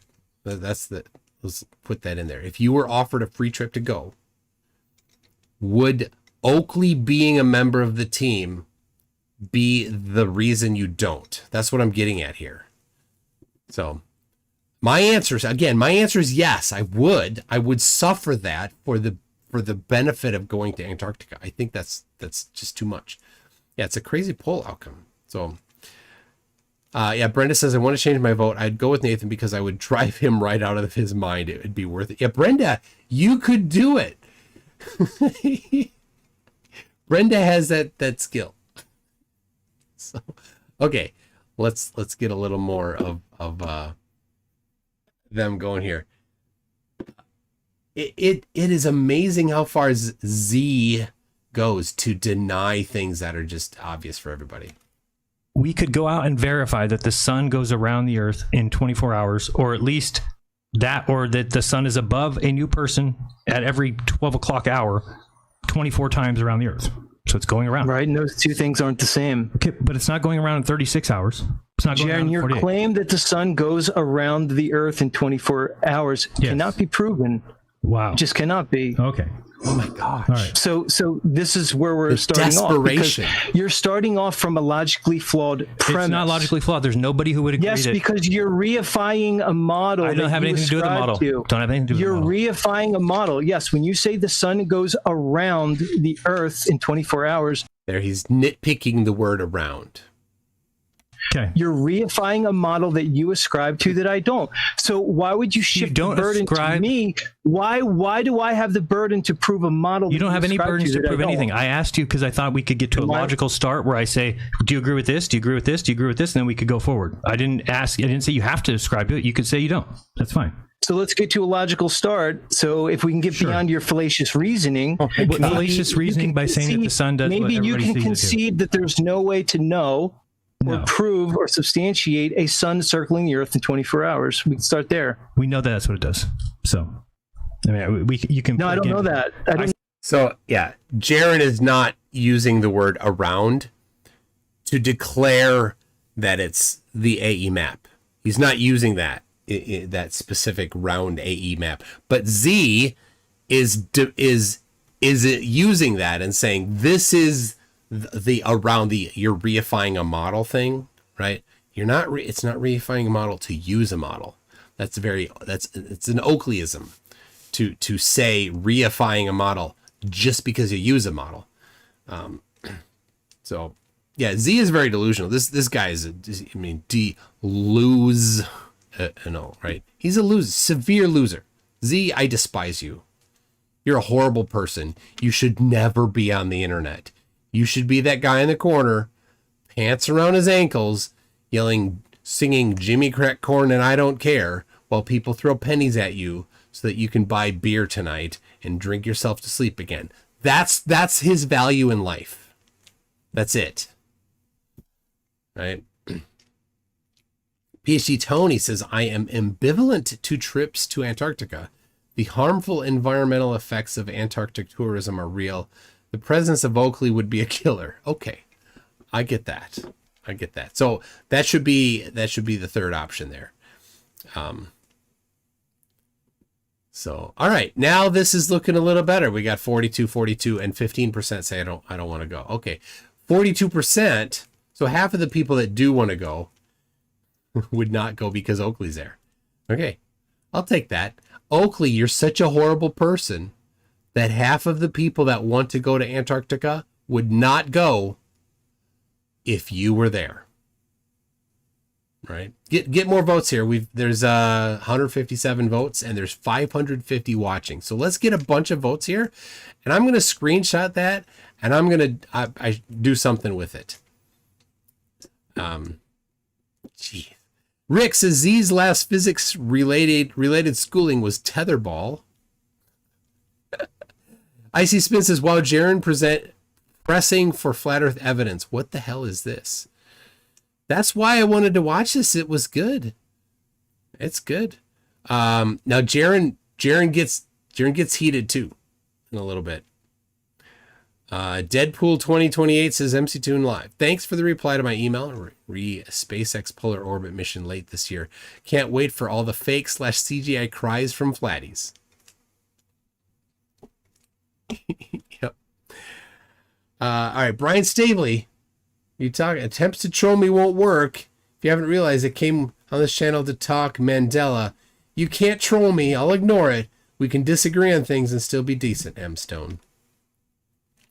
M Stone trying to stir things up, man. That's what he's good at.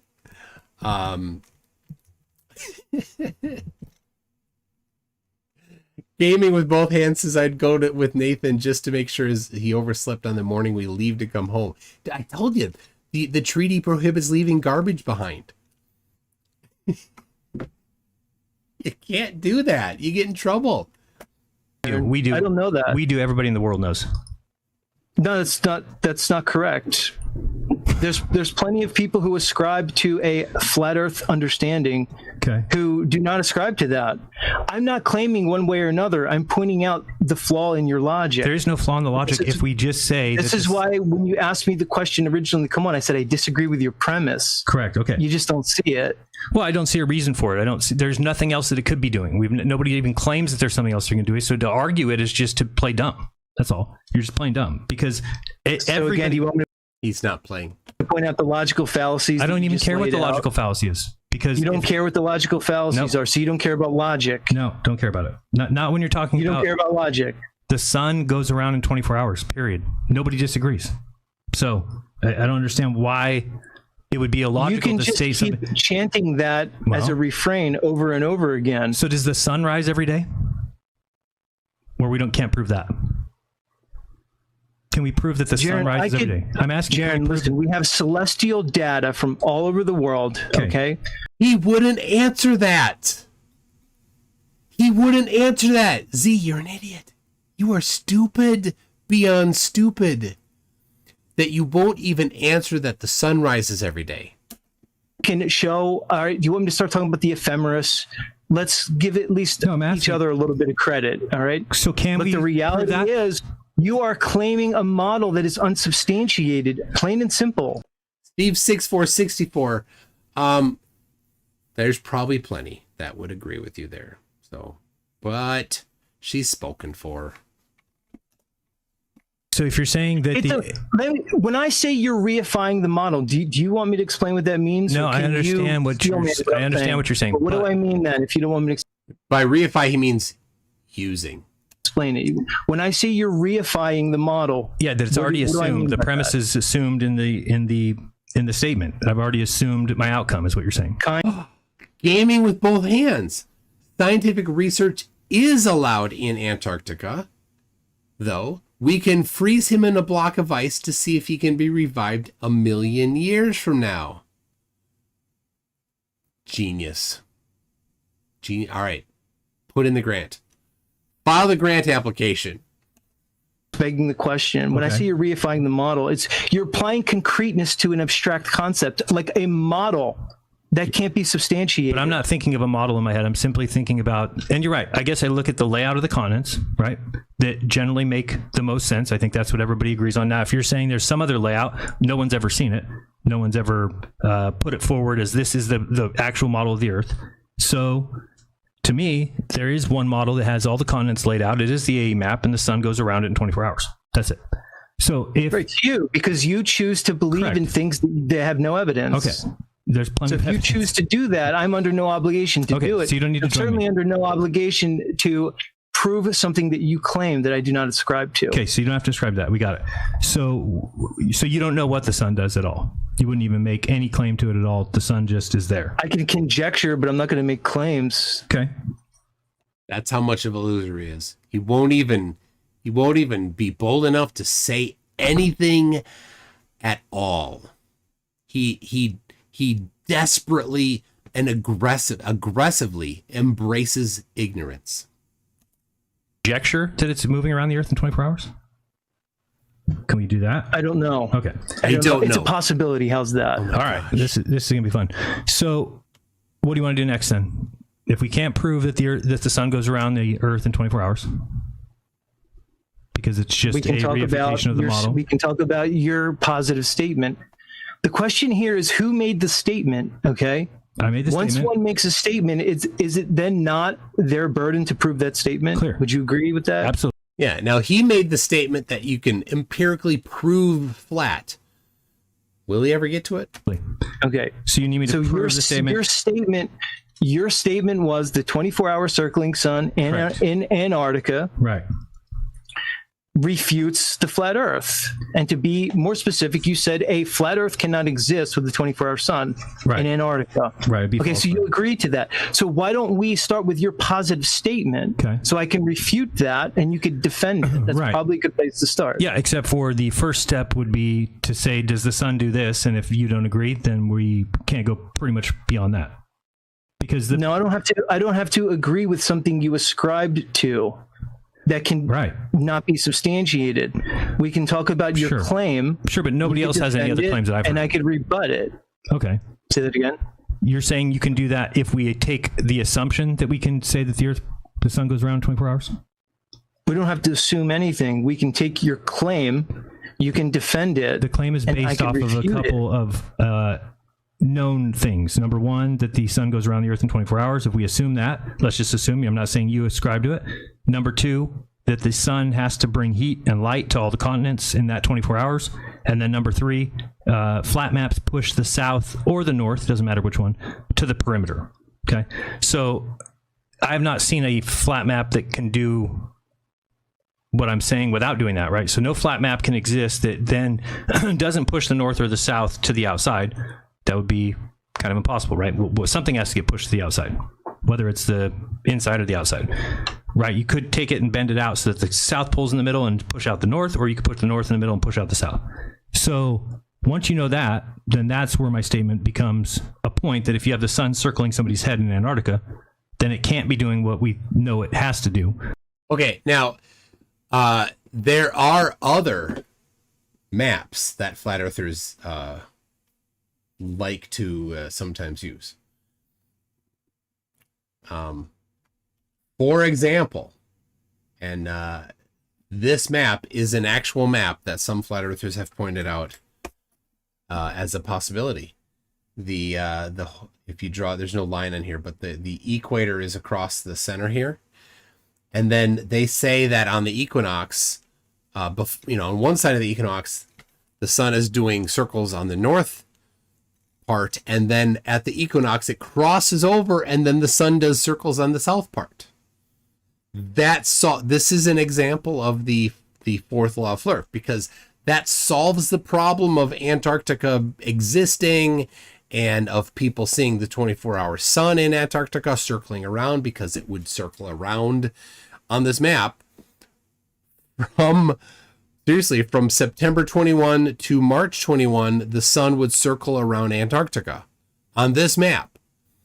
But it introduces other problems for flat Earth, like if you're in Alaska on this map, the sun would always look to you to be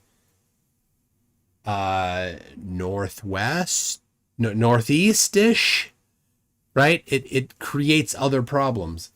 No kidding. No, I won't forget that. I won't forget that one, Icy Spin. And they like to, this is a map, this is the other one, this was somewhere that they found, like it's the same stinking map. but they do like to, right? They're like, oh, well, here's a different map. Well, no, that's the same map. You know, it's slightly different. And like, oh, here's a different map. It's the correct map of the flat surface of the stationary Earth by John G. Blah blah blah in Massachusetts. Like, no, it's the same map. Actually, this one's even just worse. Right? So then like, oh, well, no, it's this map here, right? Oh, but that's the same map. And then of course on this one, if you look at I love it when they post this one, because then all you do is you look right here, right there. You go, oh, wait a second. Let's look at that scale. Doesn't work. That doesn't work. They're like, oh, it's a straw man. Right. But there's a handful of different versions of the same map. And again, this one has the scale on the left side here. But let's see. Yeah, this one, they like that one. Like, it's the same map. Right? And then Antonio Subratz, before he died, he's like, here's the map. But that's the same map. It's no different. It's the same map. And they're like, oh, well, here's a map. It's this one. But it's the same map. Right? It's the same map. Right? It's no different. So, all right, that's too zoomed in. All right, whatever. It doesn't matter. So, all right. Seriously, here's another one some flatty made. Here's another one some flatty made. They're like, it's the same map. It never works. But hold on, I got some others. Okay. Here it is. This is one actually from Daznaz or Darren Nesbitt. This is my favorite flat Earth map. He's like, people do go to Antarctica. We need to admit that they go to Antarctica. But this is his map. It's a Pac-Man map, right? The sun goes off on one side and Pac-Man's around on the other side. He's serious about this. He said he proposed this. Like, nothing works. This still doesn't answer anything for Antarctica. Right? But it's a fourth law of flurf thing. He's like, oh, well, this one makes it possible for people to go to Antarctica. It's not the outside perimeter. Okay, but now you got a Pac-Man. I think Pac-Man's a little harder. It's a little more difficult. This is from Dearth. Dearth calls this one the true map. Right here. He actually put, look at that. Look what he put in the middle there. Or no, with Exley's zero evidence, he put that little, Mount Meru in the middle with the four, right? Why did he do that? No reason. He also has the moon here, right? You see the moon? Now, if somebody was in the islands over here in the South Pacific, right? There's islands here. People live in the South Pacific on the opposite side from where the sun is, on the moon, right? Right? Take where the sun is, diagonal up to the right, and then you go diagonal down to the left. People live there. They don't see the back side of the moon. They see the same front side of the moon. Okay. All right. I'll get the one from Ronnie and James. All right, there's a good one. Look, if you can Pac-Man, then Pac-Man. Embrace the Pac-Man. You got lots of Pac-Mans there. Okay. I'm looking for the one from Ronnie and Jason. Oh, this is the one that Dearth put in the middle. Here's the one from James Hamden, who had a fake bet. Okay, here it is. Here is Ronnie and Jason's map. They actually said this is it. This exists. And when asked, Will Duffy asked, well, what about if people go off the top of that map? Do they wrap around? They're like, yeah, they wrap around. Seriously. Said that. They wrap around. So I'm like, oh, well then here. Look at this. Let's wrap around. So I took I took the bottom and I wrapped it around. So, you know, you get a Pac-Man up. And so from Anchorage to Union Glacier is about 3,000 miles away on this map. It's faster on their map to fly from Anchorage to Union Glacier than to go all the way down to South America first. It's a shorter trip. Think about that. This is really, they were serious about this. This would be, you just go northwest there. Actually, this is just due west. This is due west. You get in, you go due west, and you go off the top of the map there, and you wind up in Antarctica. Isn't that, I mean, that really is. So, all right. But there's others that are even a little more realistic, right? Like this map is probably more realistic. Right? Then oh yeah. Have you ever seen this one? Seriously, they're mentally handicapped if they think this is. Why does it circle higher and lower? What makes you think it goes higher and lower? What problem were you trying to solve? But you do get a problem when you try to solve it. Now you have to explain why it goes up and down. Right? Oh yeah. Look at that. I've got them all.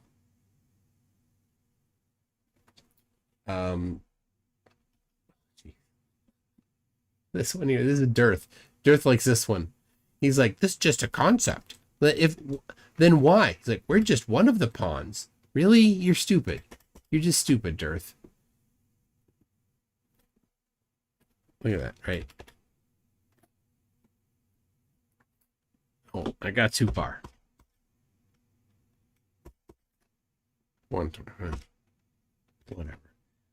Whatever. You can't, this isn't Photoshop. I can't do what I can in Photoshop. There you go. The lands of Saturn. Look at that. You've got, and then they name the continents from the moons of Saturn. Seriously. Flat Earth maps are not Pokemon. You don't gotta catch them all. I did. Here's this is probably the best map. Right there. That's probably it. I'm sure that's it. There you go. All right. The Flat Earth map real world. There you go. From some idiot. This map may not be reproduced, it says at the bottom. You see that?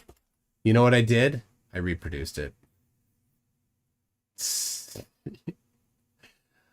Oh, look at that. For further information on the Fact Earth Flat, subscribe, join, and receive Flat Earth news quarterly. Each issue proofs comments. $15 a year with a membership card and certificate of membership. President Charles K. Johnson, born in the USA. Secretary Marjorie Johnson, born in Australia. Yep, that was the president of the Flat Earth Society for a while. All right. Close all those high IQ research tabs.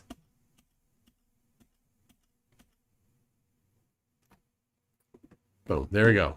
Back to this. Get light and heat to all those comments. Right. So you just laid out how you got to your fallacious conclusion that a 24-hour circling sun refutes the flat Earth. You just don't see all the problems in your reasoning along the way. No. That's the issue, Jaron. Sure. So you're just saying the issue is that we can't prove that the sun goes around the Earth in 24 hours. Right. That's one of them. Well, that's your answer. I don't know why you didn't just answer that. We didn't even have to do a show. You could have just answered that yesterday when I asked you, what is your reason? How does this work? You could have just said, well, I don't agree that the sun goes around the Earth in 24 hours and we'd be done. That's it. No, I said I can't substantiate. I don't ascribe to theories and postulations that can't be evidenced. You can absolutely things that you just because you say something that can't be evidence doesn't make it true. Just so you know. You know, Jaron says that he's not a good debater, and if you look at his old debates, like I got one, the couple that he did on non sequitur back in the day, he was not a great debater then, but now he's a great debater on this topic. He's great on this topic. Like standing on that soapbox. A thing can't be true that's not evidenced. That's I said different. Just because you say something can't be evidence doesn't mean it's not true. That's what I said. You could be wrong. The sun can't be evidence. You're making a claim that a 24-hour sun in Antarctica debunks the flat Earth. Correct. I disagree. Yeah, I know. So you let's do. talk about that. Well, there's nothing to talk about because what's going to happen is if that's what goes down, then So what's going to happen? So you're looking for any way to exit this conversation? no, I don't see a Before point. what? I don't see a point in the conversation. If we can't even agree that the sun goes around the Earth in 24 hours, then I feel like it's a moot point because. Really? Yeah, because you're basically saying we can't prove anything. So the shape of the Earth is a moot point. That's what you're saying? No, the shape of the Earth is not a moot point. Is that what I said? Yeah, because you're basically saying that anybody who disagrees with your fallacious line of reasoning is not even worth a discussion. So You can that's discuss a it all you want. hand wave dismissal. No, it's not typical hand wave dismissal. So I've never met. I've never met somebody. Jaron, because I won't buy into your false binary, you don't need to buy into it. question, reified conception of what the sky is, you're going to hand wave dismiss me as if the conversation's not valid. No, I'm not. You can make whatever claim you want about the Earth or not make a claim. So you're saying now you don't make claims about the Earth. So if you don't make claims about the Earth. No, I made a claim about the Earth. My claim was, as it stands, the Earth is flat. Okay. Oh, evidence. So we agree. So that's it. Do you want to refute my claim? Nope, I agree with it. So okay, well, I still refute your claim that the 24-hour Antarctic sun refutes a flat Earth. And it's very easy to refute it when you erase the original, the thing that I thought everybody agreed on. So what I'm saying is if nobody agrees on that, or if you don't agree with that, that's fine. You can not agree to believe in what the sun is actually doing. I don't see a point. Because you say it is. All right, let me ask you some questions, Jaron. Let's get Ask down whatever you to want. it. Okay. I let that go. I mean, they just kind of rehash things, and I think they've kind of put it in a box, and they're moving on it, I think, if I remember correctly. So, but yeah, basically, Z is like, I deny everything. Nuh-uh. He's the master of nuh-uh. I started off with a question to you. Is there a difference between physics and optics? You said yes. Okay. What's the difference? There is no I already told you that. It's all part of the same. Right. Okay. But we disagreed on your answer. Okay, tell me the right answer. You school me. It's not the right answer. Okay. Is because physical things could be measured, Yes. tested, How do you measure them? repeatedly. Okay. Optical things cannot. How do you measure things without optics? You can, but you greatly limit your ability to measure things. Can we agree on that? So things you can see but not touch, you're saying? Right. Things that I can see and not Correct. touch. Now, Okay. look, if we were to ascribe to NASA, who says they went to the moon No, we're not giving them any credit. and Okay. they're sending probes to the sun, No. then somebody could make an argument that you can Correct. see and touch those things, right? Correct. But we're not making that argument. I would agree with you. You cannot see and touch the sun. Correct. Right. We're talking about celestial Correct. observations that are intangible to us. Is that correct? It's not intangible. He's like intangible to us. No, that doesn't make them intangible. They're unreachable to you, yes, but they're not intangible. They're still tangible. You can bounce radar off the moon or the sun. They're tangible. Okay. But we know what they So do. my question to you would, how would I measure a celestial object that I can't measure? I can't. Wait, how would I measure a celestial object that I can't measure? That's begging the question. You've stated that you can't measure it, but it can be measured. And I can't practically demonstrate. We don't need to measure it. We're just looking for its path, which somebody can follow in a plane, somebody can follow in a boat. You can have a bunch of people get together and they can all say, okay, here's the sun. It just passed me. Nathan Oakley's done it before. He did a sun tracking. We saw the sun go around the Earth in 24 hours. It's been proven. I don't know what else you want me to say. You cannot believe in something. So Oakley didn't do it himself. It was D Marble. D Marble went up north of the Arctic Circle and for one day recorded the sun going around. And I'll say there were clouds in that video, and flat earthers accepted the sun being behind the clouds. That's an important one because there are a few videos in Antarctica that flatties reject because there were clouds in the way. There's that dual standard of evidence, the third law of flurf. In fact, but that's on you. So I don't know. Okay, let me ask you. Okay, so now, as you say, the sun goes around the Earth in 24 hours. Right. All right. Wouldn't that require a linear relationship with the observers? Or I'll ask it again: if you have multiple observers across diverse locations, right? All right. What are you implying in terms of how we see the sun? That it goes around whatever we call the Earth in 24 hours. Mm-hmm. So whether it's a flat or whether it's a triangle or whether it's a pyramid or a cylinder, whatever it is, it has a starting point and it gets back to that starting point 24 hours later, and we can verify that with people in various locations. Okay, now those people in those various locations, do you understand the angles of observation and how they don't necessarily match up to that sun? The reason why is because the Earth is a globe. And this goes back to the thing we reviewed between Oakley and Whitsitt, right? They start with the presumption of flat, and then everything that doesn't match, they go for special pleading. Are you aware of this? Are you talking about when we try and do three people like Aristophanes experiment, or you mean just one person in an angle to the sun? All right, let's take an example. Okay. Let's take the southern hemisphere. Okay. On a equinox. Okay. All right. Now, in your model, where the sun is circling, where would that? So, just so you know, he is about to debunk flat Earth, right? And I give him this: I appreciate that he's debunking flat Earth, right? Because he's not providing. I mean, you probably can figure out where he's going, but pay attention. He is not about to provide an answer. Let me see here. I'm going to do a video here of our, where did it go? That's not it. That's not it.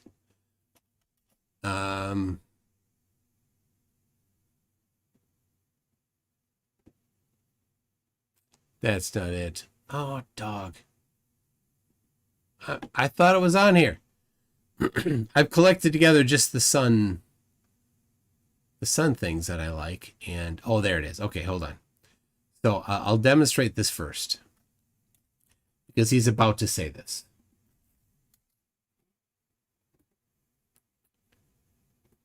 Right, so here is, I'll put the observer in the southern hemisphere here, right down in southern South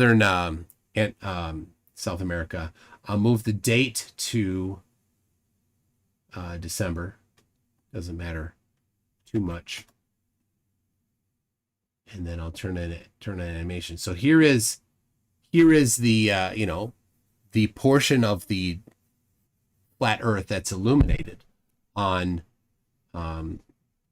in December, and it's moving a little slow. I'll speed it up here. And so here is what he's saying.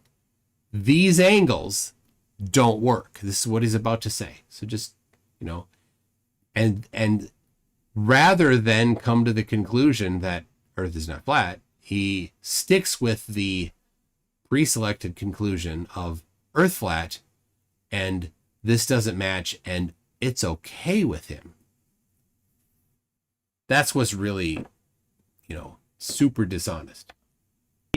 Along that path. 90 degrees? No, I mean, would it be at the Tropic of Cancer, the Tropic of Capricorn, or would it be at the equator in your model? In my model, on the solstice or on the equinox? What did you say? The equinox. So it's at the equator. It's the equator. Okay. Above the equator. Now, Right. Okay. So we could both agree that in your model, Okay.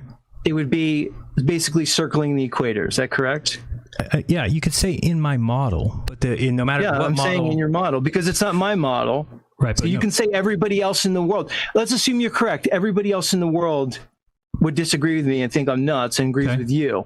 But so it's still in your model because it's not in my model, right? right. But I was going to say it's all models. There's no such thing as an equinox map that doesn't have the sun on the equator on the equinox. It's against the definition. So it doesn't seem to make much sense to me. The equinox is the sun being on the equator. It's the name of. All right, let's. So I chose the wrong date. I didn't know exactly what date I was going to talk about. So I'll go back to the equinox here, and we're going to go to the day of like the 9th, 21. Right there's the.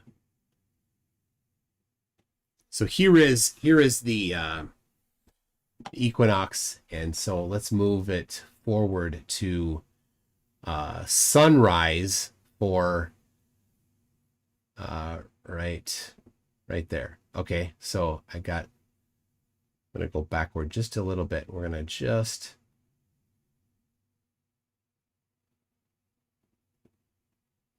hold on.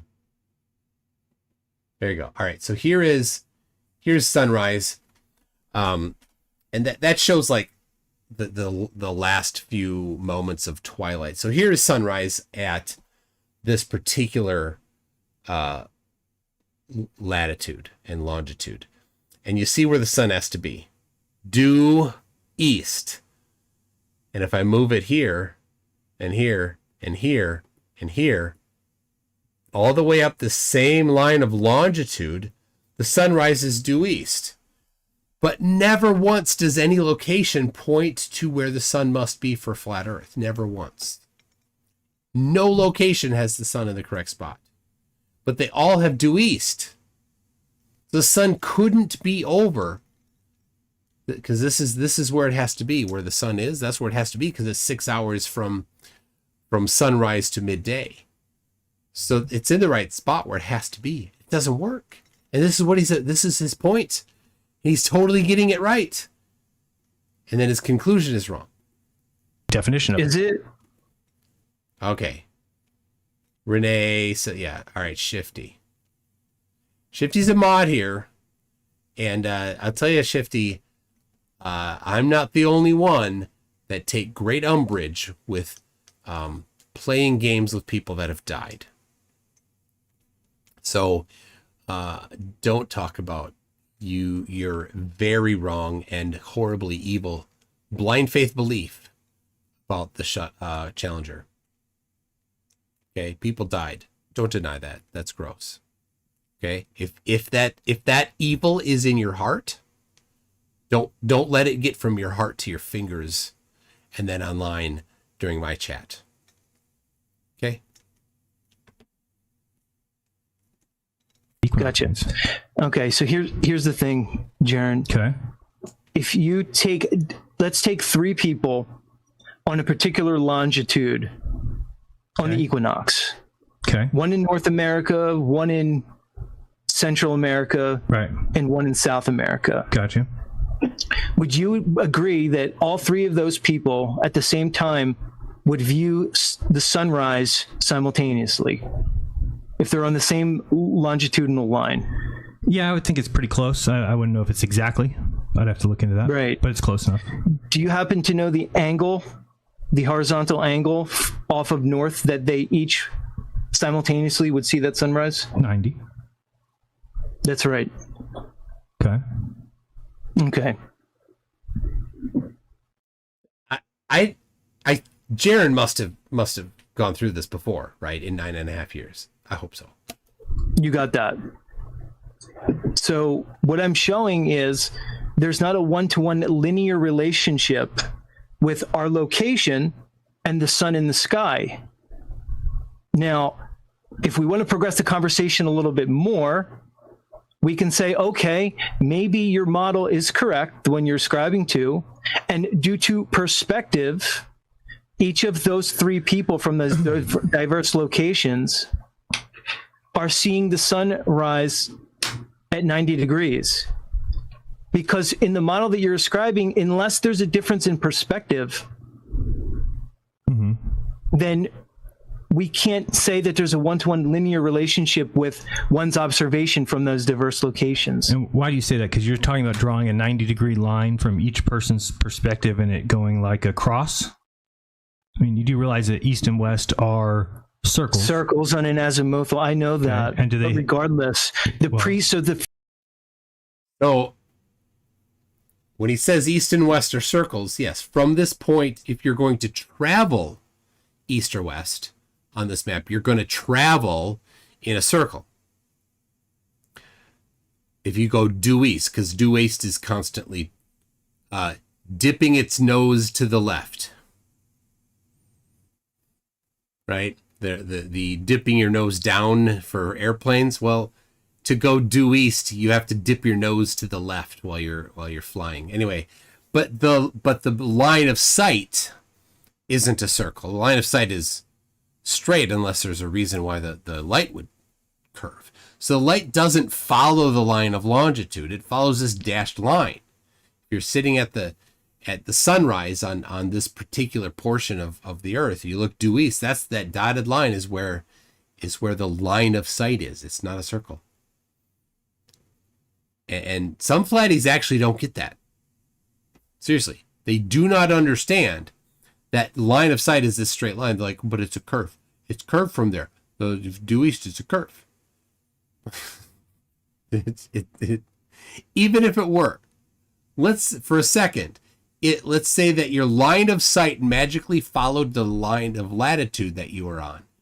Well, then if you're on the equator, then it would follow the equator to where the sun is for that particular observer.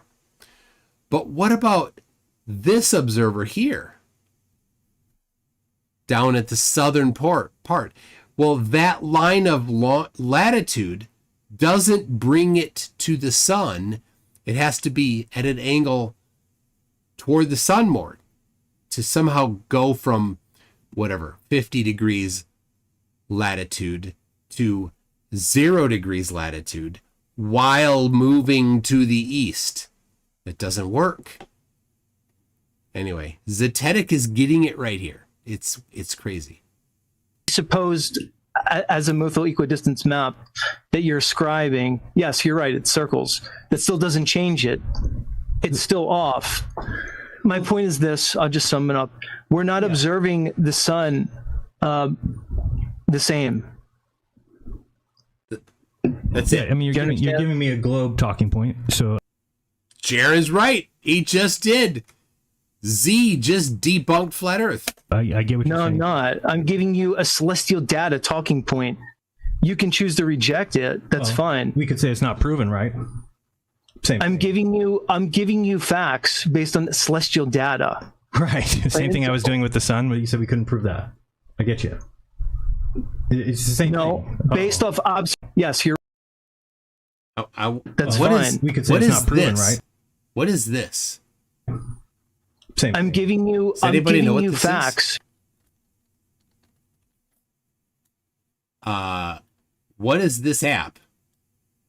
Do you know it? Does anybody recognize that? Based on celestial data. Right. Same thing I was doing with the sun, but you said we couldn't prove that. I get you. It's the same thing. Oh my goodness. Shifty, stop it. Please. Don't be like that.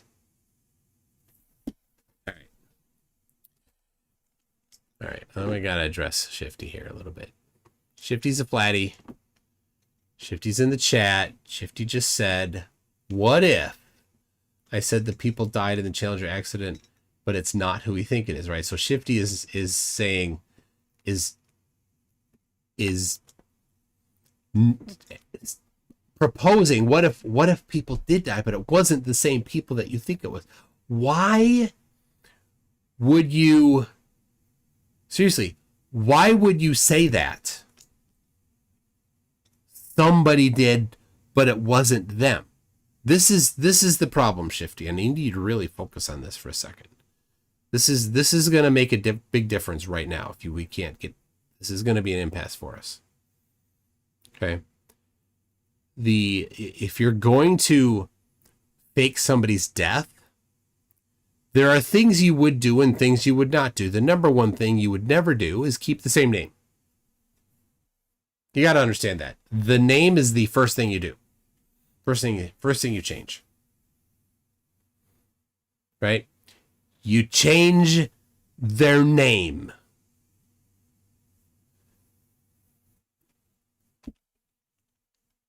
That the Challenger shuttle stuff, the absolute evil people that try to claim that these people that really did die didn't.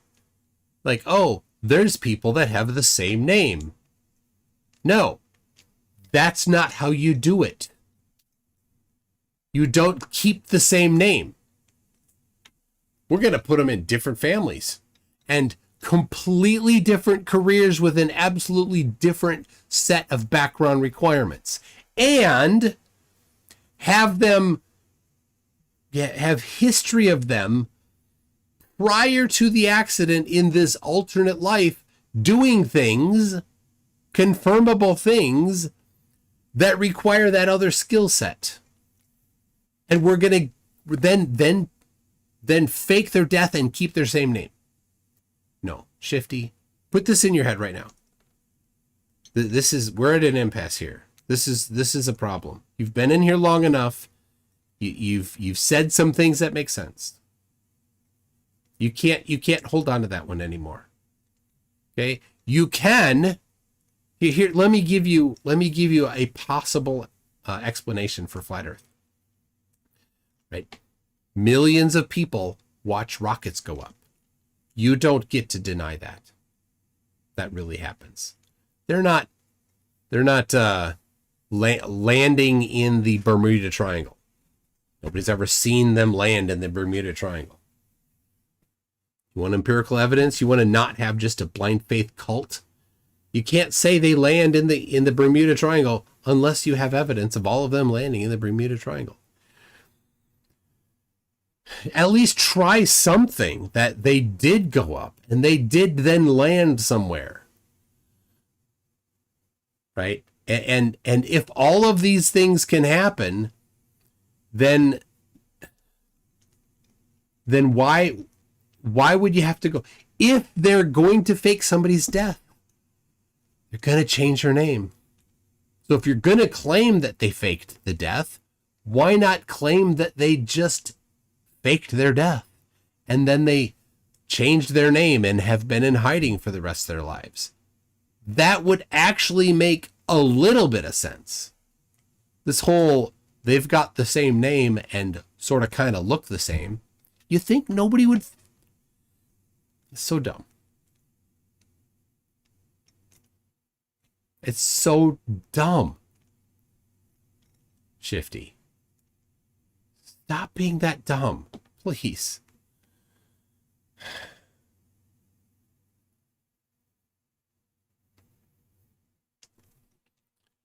All right. Yes, rockets go up. People are on them, Shifty.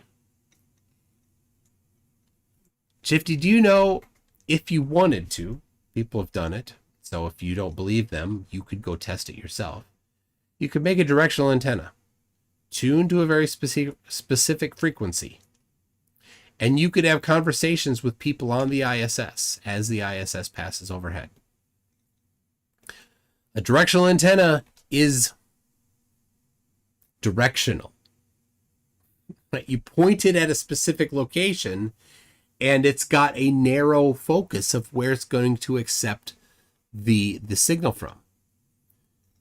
And so point it to where the ISS is and nowhere else, and then have a conversation with people on board the ISS. People have done that. Humans are up there where we say the ISS is. Humans are there. You can point it there.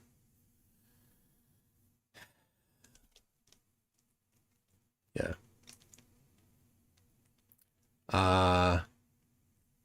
Billy J36, name change is optional. Pre-internet era was different and mocking reality can be a psyop. I don't know what the hell you're talking about. Name change is optional.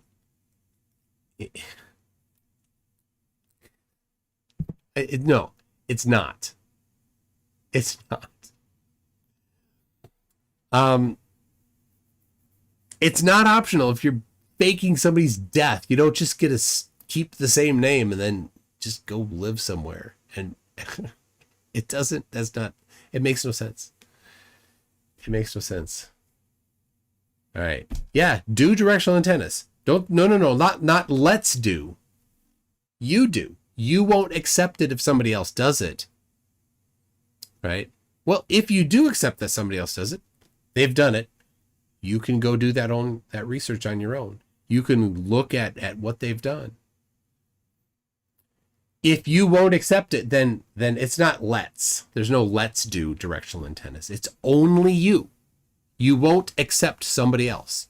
If I do it and I'm not in the same room as you, you won't accept it because you don't accept that somebody else did it. So there's no let's. We're not doing that.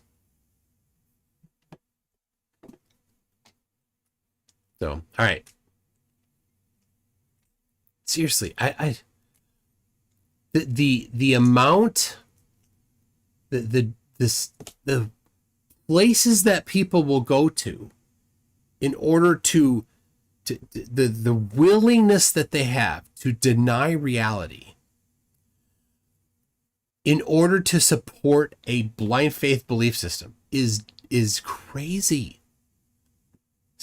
Just stop it.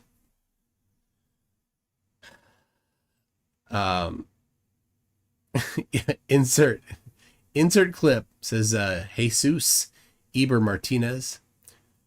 Insert clip from The Simpsons when Homer did not understand going into protective custody. Shifty says, let's do both. Let's do both what? I don't know what you mean by both. If you will accept me doing it, then you will accept somebody that is not you doing it. It doesn't need to be me. It can be any other person. So go look at what they did and accept it. If you won't accept it, then I don't allow you to expect me to do it. I'm not going to do it if you won't accept somebody else doing it, because I am somebody else to you. You do it. You have to do it. Okay, Shifty says I'll do it. Good, you do it. Okay, so until then, you don't get to deny people being up there. You can't. I have photographs of the ISS in front of the sun. And you know who else does? You know who has the video?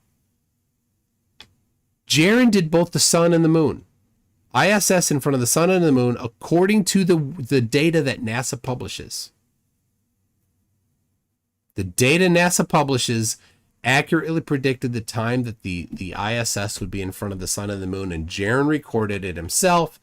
Now, he did remove those videos from his channel. They are on Rockfin. He did not hide them. They're available on Rockfin and BitChute or elsewhere. You can get them. The reason why he took down a whole pile of videos is because he had stock in his opener or something that was from Bart Sibrel. Bart Sibrel, the moon landing denier. And Bart doesn't like flat earthers, so started striking Jaron's channel and the videos on Jaron's channel. So Jaron, in order to defend it, had to remove his videos. But you can still strike a video that is unlisted if you have the link to it. So he had to do more than unlist them. And I think, and I don't know if you can or cannot strike a privated video. I suppose if you have the URL to a private video, you can still strike it because YouTube, of course, still has it. Anyway, he deleted them from YouTube, but he left them elsewhere. So the videos of Jaron getting the ISS transit are available. So, and I will, as long as we're talking about it, I have from my, just a couple weeks ago,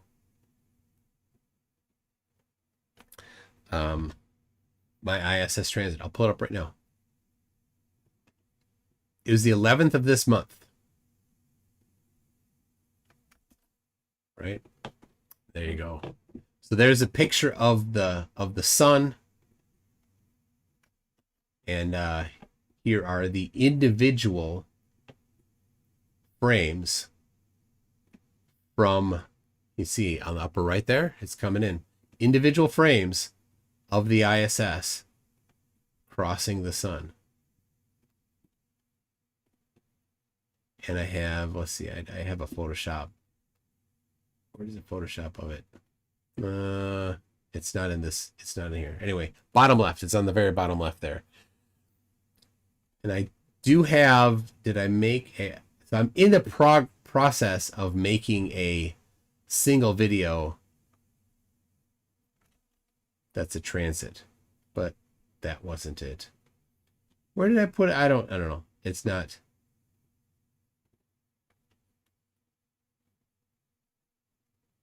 All right. Anyway, there it is. I'll leave it at that. I have two others. I got it across the sun twice now and across the moon once. So it's up there and there are people on it. So Shifty, I don't know. You got some people right now that are not happy with you. Be wise. Right.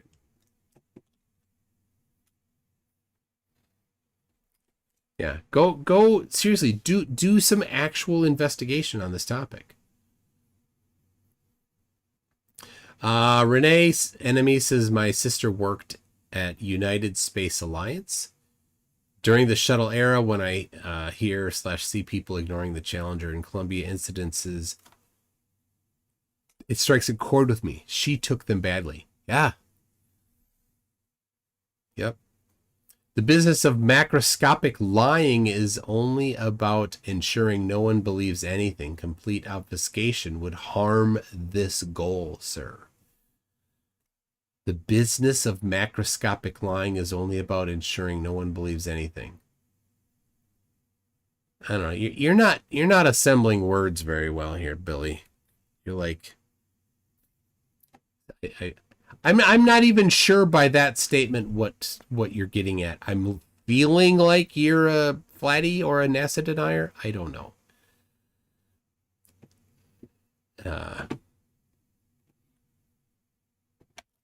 Observations. You're claiming what the sun is and what it does. I never claimed what it is. I'm saying from people who are on the ground. That's what I said. Everybody who's listening to this is observing the sun. Okay, we've already. That's what I'm saying. I can substantiate. So that we can prove, but we can't prove that the sun's going around in 24 hours. Yeah, correct. That's correct. You're just out of your mind, dude. No, you just have very poor reasoning skills. Maybe that's the truth, and you're unaware of it. I guess so, because how could it be that we can't prove what the sun does in 24 hours, but you're saying we can prove that the angles to the sun by different people are off? Explain that to me. They're off compared to your model that you're claiming. I'm debunking your sophomoric claim of your basically begging the question model. That's it, dude. It's not a begging the question model. It's just a model. And yes, you've debunked the model. Good job, Z. You destroyed Flat Earth. And rather than continue applying logic, so you applied a logic to do this, right? And instead of applying logic, what's he do? So you're already against the A map. I get it. So without the A, I didn't say that. Don't put words into my mouth. You just said you're debunking my map. Don't ascribe things to me that I don't. So what did you say? What did you just claim? Say it again. What my claim is that empirically. All right, Billy J is a little more clear now. Now I want to remind you that these two people we're watching here, these are both flat earthers. Both of them are saying the positive claim has a burden of proof, right? And to put a little more on that, making a positive claim has the burden of proof. And so now Billy J just said the government enjoys flat earth gibberish. So I'm going to say this. The claim of specificity, you have the burden of proof of specificity. You have the burden of proof. So you need to prove that the government enjoys flat earth gibberish. So lacking proof of that, don't make that claim again. All right. If you do rest on that claim, you make yourself a liar. which of course is a very comfortable position for flat earthers. It's where they live.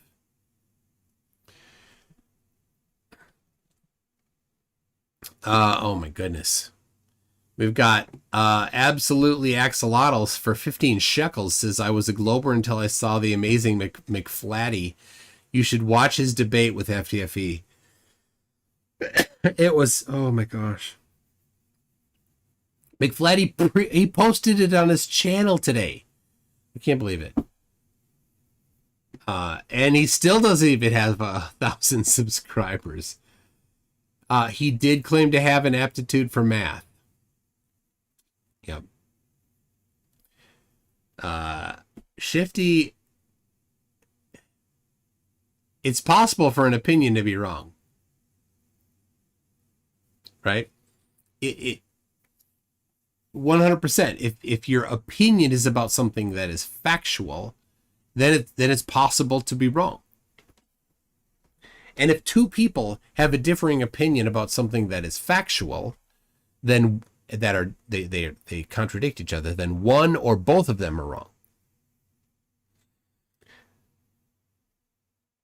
So, physical reality, the thing that we talk about here isn't up for opinion, and that's the thing. Your opinion on the shape of the earth isn't valid. Nobody's opinion is valid about the shape of the earth. The earth is something. It is factually something. And so your opinion isn't material. It's probing time. I have enjoyed talking to you, but keep making an idiot of yourself in the most disgusting way. I can't forgive what you said, then keep on laughing about it. You're blocked. There you go. So, yeah. So I'll say this. Shifty says opinions are like what holes it, right? Yeah, of course. And nobody cares. In this topic that we're discussing here, opinions are of no value. Right? Go measure it. So I will say this. I like people having freedom of speech. And if you don't like seeing things written by people who say odious things, this happens, then you do have an opportunity to block, and that's fine. So your opinion does not hold weight. That's the thing. Don't think about that. You're Shifty. Your opinion isn't what holds weight. It's your disrespect of other people's lives. That's the problem. People died, and you're spitting on them. That's why people are upset about it.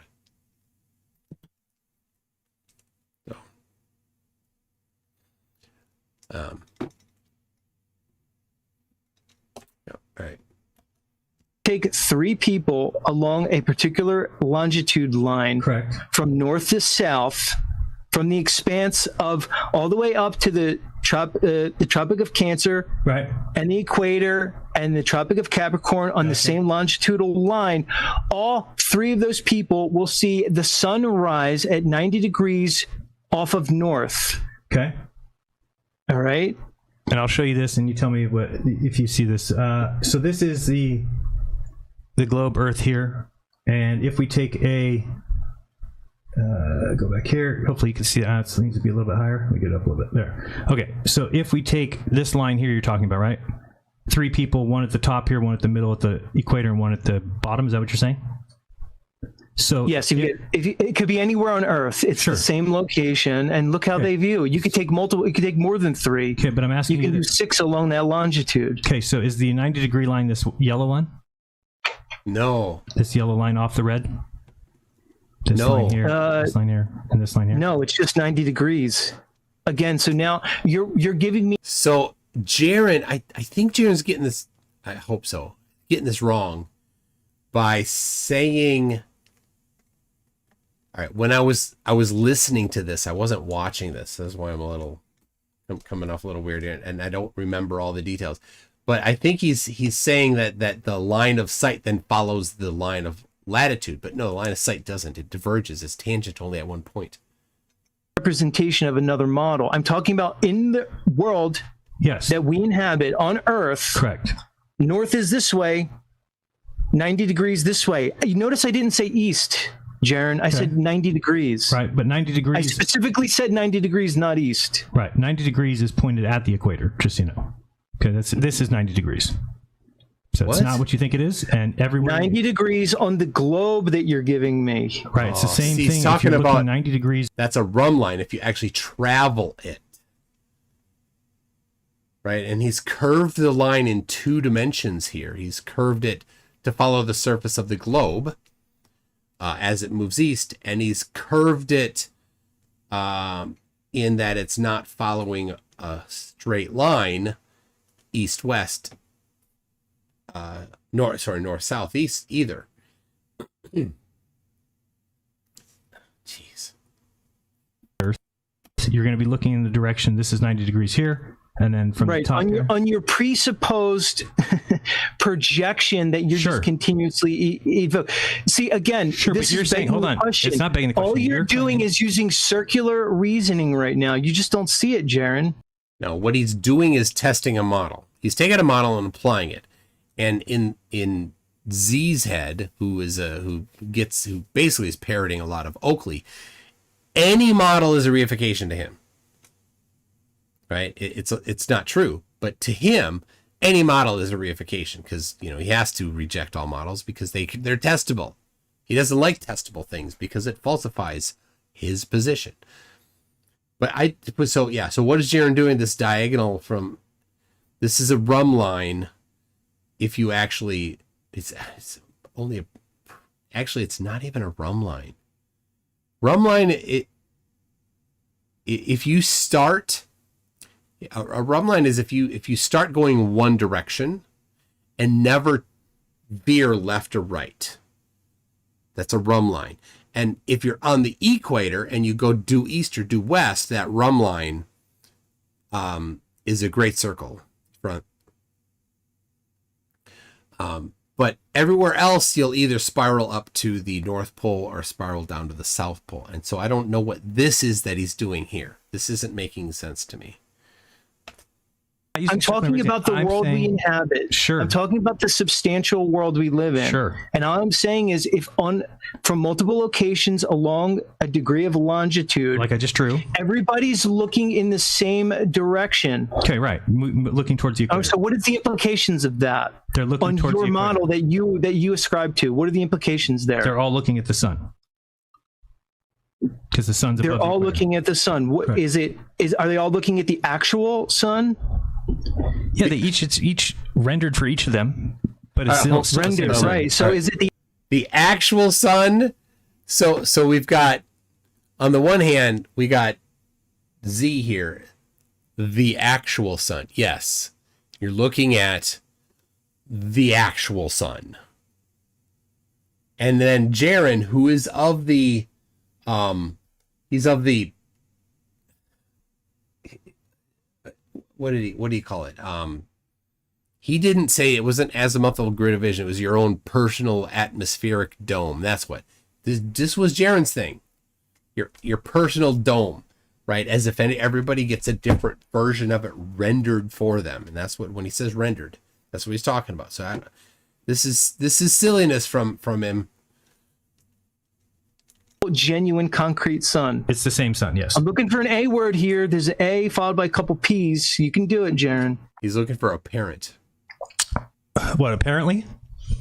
I don't know what you mean. You got it. Okay, great. Here's what I'm trying to say. We finally got there. On your model Right. that you're ascribing to, not me, the sun has to be a parent.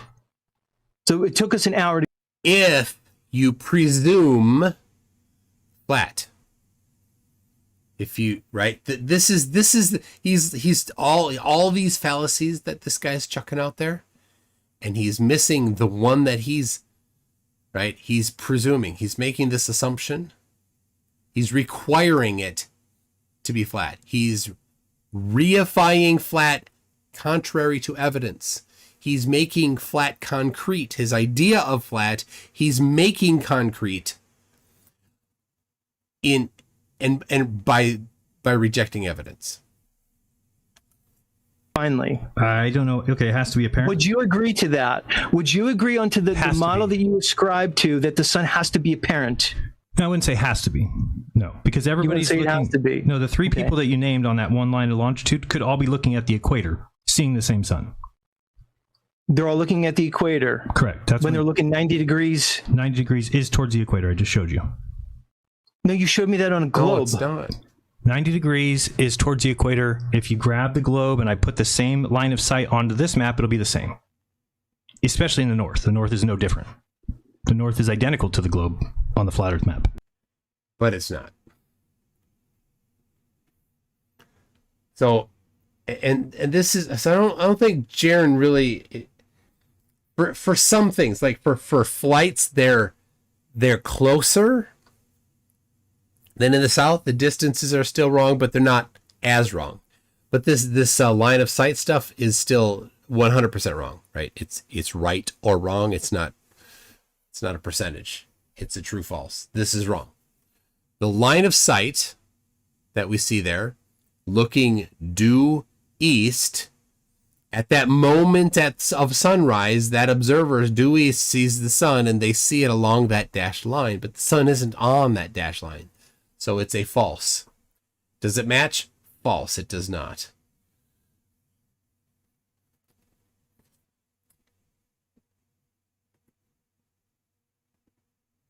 So there's nothing different. So in their field of view, they're looking at the equator. That's what you're saying. I'll give you another example. Correct, but you wouldn't know that. Excuse me? You wouldn't know that. You're not. There's no equator to look at, so they're just looking at what the direction of east. Or No, I said they're looking 90 degrees. You're assuming they're looking east. Okay, they're looking 90 degrees. On your model, wouldn't they not be? Because east would be a circle. East would be a circle, correct. Correct. So they're not looking at the equator. Let me give you another one.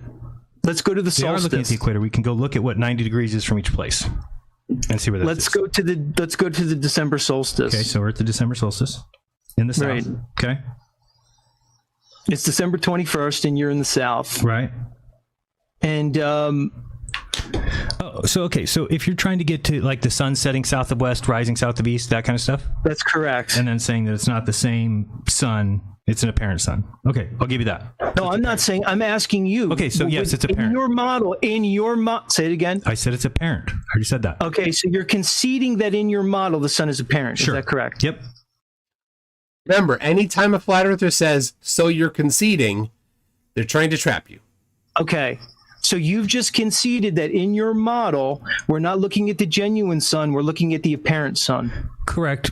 Yeah, but that's always All right, the case. so now let's go to Antarctica. That you've just conceded that in your model, the sun that anybody sees at any given time is not the actual genuine sun, it's the apparent sun. Okay. But it brings... So now, to people that don't understand how light works, when you say apparent, then they're like, oh, well then we can just say anything we want to make it appear wherever we want with no reason for it to not be there, for the light to travel there, however, because it's apparent. It's apparent. It's just, it's their get out of jail free card. It's their, move to go card and collect $200 card. They just, now they think they can just do whatever because it's apparent. We can do, it's just magic. Let's go to Antarctica and talk, and you could then just continue to explain to me how the apparent optical sun circling around somebody debunks the verifiably flat Earth that we live on. Verifiably, he still hasn't provided that. Because there is no mechanism to take the heat and light to the other places on the Earth. If the sun is... Let me ask you something, Jaron. When yesterday where I so when live, you say it's apparent, what are the sunspots? you just said it was apparent. Okay. You just said it was apparent. And I didn't say you. You just said it was apparent. And I'm asking you, when you're talking about apparent, well, everybody can zoom in on the sun and see the sunspots. So is it apparent sunspots that they're seeing, or is that real sunspots? I don't know, Jaron. You're the one who just said it's apparent because I don't know. You see, now he thinks that he got that trap. He thinks he won that trap, and so now he gets to just cash in on it. You used logic and realized it has to be. No, I didn't. I was just doing it to make you happy. I was like, well, fine. You want to call it a parent? Oh, That's you fine. did it to make me happy in front of all these people in a debate. This is a debate? When is it a debate? You just conceded the apparent son, and then now because you do have a degree of intelligence, you are out of your mind. You're so fucking stupid. You realize I'm about to topple your entire argument. What argument? And you're fucking getting full feet. He's talking Witsit style now. Cold No, feet. That's I'm all not it getting is. cold feet. I've stated Everybody my. watching will understand No, that. they'll not understand. They'll can we understand you're an proceed? idiot. You're just an idiot. That's it. Oh, I'm an idiot. Yeah, you're I'm the protecting idiot. yourself. You've made a stupid statement. I'm protecting myself. Absolutely. Jaron, anybody could watch this, Jaron. So No now shit. you just resulted to calling me an idiot. Yes, Wonderful. I did. Yep. Okay, so do I need to point out the logical fallacy there, or just let everybody else do that? Yeah, let everybody else do that. That's fine. You're an idiot because you can't just Are you come ready in. to get out of your feelers and continue the convo? No, Jaron? there's no feelers here. You can't come in and say that there's not So the you're sun. calling me an idiot because you're not having feelings? Oh, the condescension. Correct. Because you're not having 24-hour suns, you're going to claim that doesn't happen. So what's the point? So if you're right, if there's no 24-hour sun, if we can't prove anything, if we can't prove what the sun's doing or anything, then you're right. There's no proof of flat Earth will never be proven wrong. Globe Earth will never be proven wrong. Nothing will. We can't. You're just going to be incredulous. That's what you're being. I hope somebody's. Oh my gosh. He accused somebody else of being incredulous. There's no person I've ever heard that's more incredulous than this piece of crap who's like, I don't know if we can, if we know the sun that goes in different places around the earth in 24 hours. That's incredulous.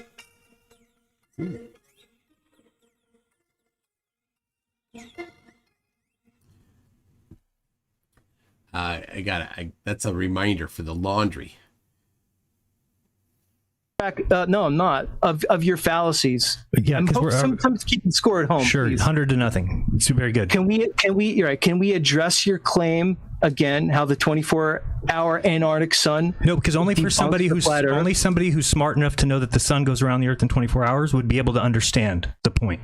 You can't understand. Oh, the point. really? Yeah. Oh, really? Yeah. So I'm smart enough to get you to admit that on your presupposed map that and model that you ascribe to, that the sun is I don't care about any of this shit. I don't care about any of it. Now you realize your argument is shit. It's not shit. I realize I'm dealing with a bunch of retards. That's what I realize. So. Oh, really? Oh, really? Okay. He's right. So how many times are you just going to insult me, Jaron, in front of everybody? Till you leave? I don't know. There's no point in having this conversation. You're completely useless. You can be like Leo. Oh, I'm useless. You are useless. I'm useless to you because of your ego. That's all. That's why. Now, can we go? Can we stop this silly back and forth and continue? Continue what? Debates, what is the point? What are we talking about? Do we need to reframe it? If we don't know that the sun. Hold on, Jaron. You're going back to what you ascribe to and what I don't. So I'm saying your claim is I'm refuting your claim that the 24-hour. If you can't agree with me, debunks the flat Earth. Sure. If you can't agree with me, I don't have to agree with you on anything. Okay. So then if you disagree, I'm refuting your claim. Cool. That's it. Okay. Great. So because Z is able to say that we can't prove anything about the sun, so the sun can be apparent, it can go in any direction it wants anywhere in the world. Great, fantastic. You proved that. That's called a straw man. No, it's not a straw man. That's what you claimed. Yes, it is. It's called a straw man. Did you not say? You said it's apparent, and if it's apparent, then it can go anywhere it wants. You said it's apparent. Okay. You said if Jared said if it's apparent, it can go anywhere it wants. That's what Z is saying, right? Apparent means no rules. Whatever we want, magically, that's what it's doing, and Jared is not having it. It's apparent. Because you realize it has to be on your model. It has to be so apparent. if I say it's apparent, then by it being apparent, it's allowed to do whatever it wants. I didn't say that. You said that. So continue. What do you mean? How did I say that? Obfuscate the point, and you keep taking it away from the topic. The sun is the most. The sun is the most. I don't care what you're here for. The sun is the most dependable thing that there is. You can keep talking. The sun is the most dependable thing that there is in the world. We know exactly what it's fucking doing. If you want to be a retard, Jaron, you can chant it over and over and over again that we know what the sun is doing. I simply don't. Okay, I'm muting him because that's what everybody else does and want to get my point across. It's my show. By the way, the only reason he's on the show, because I told him I didn't want him on the show, is he... So, for reference, this guy, I don't know that any more than the words he's been using are total Oakley. Right? He's been fed by other people.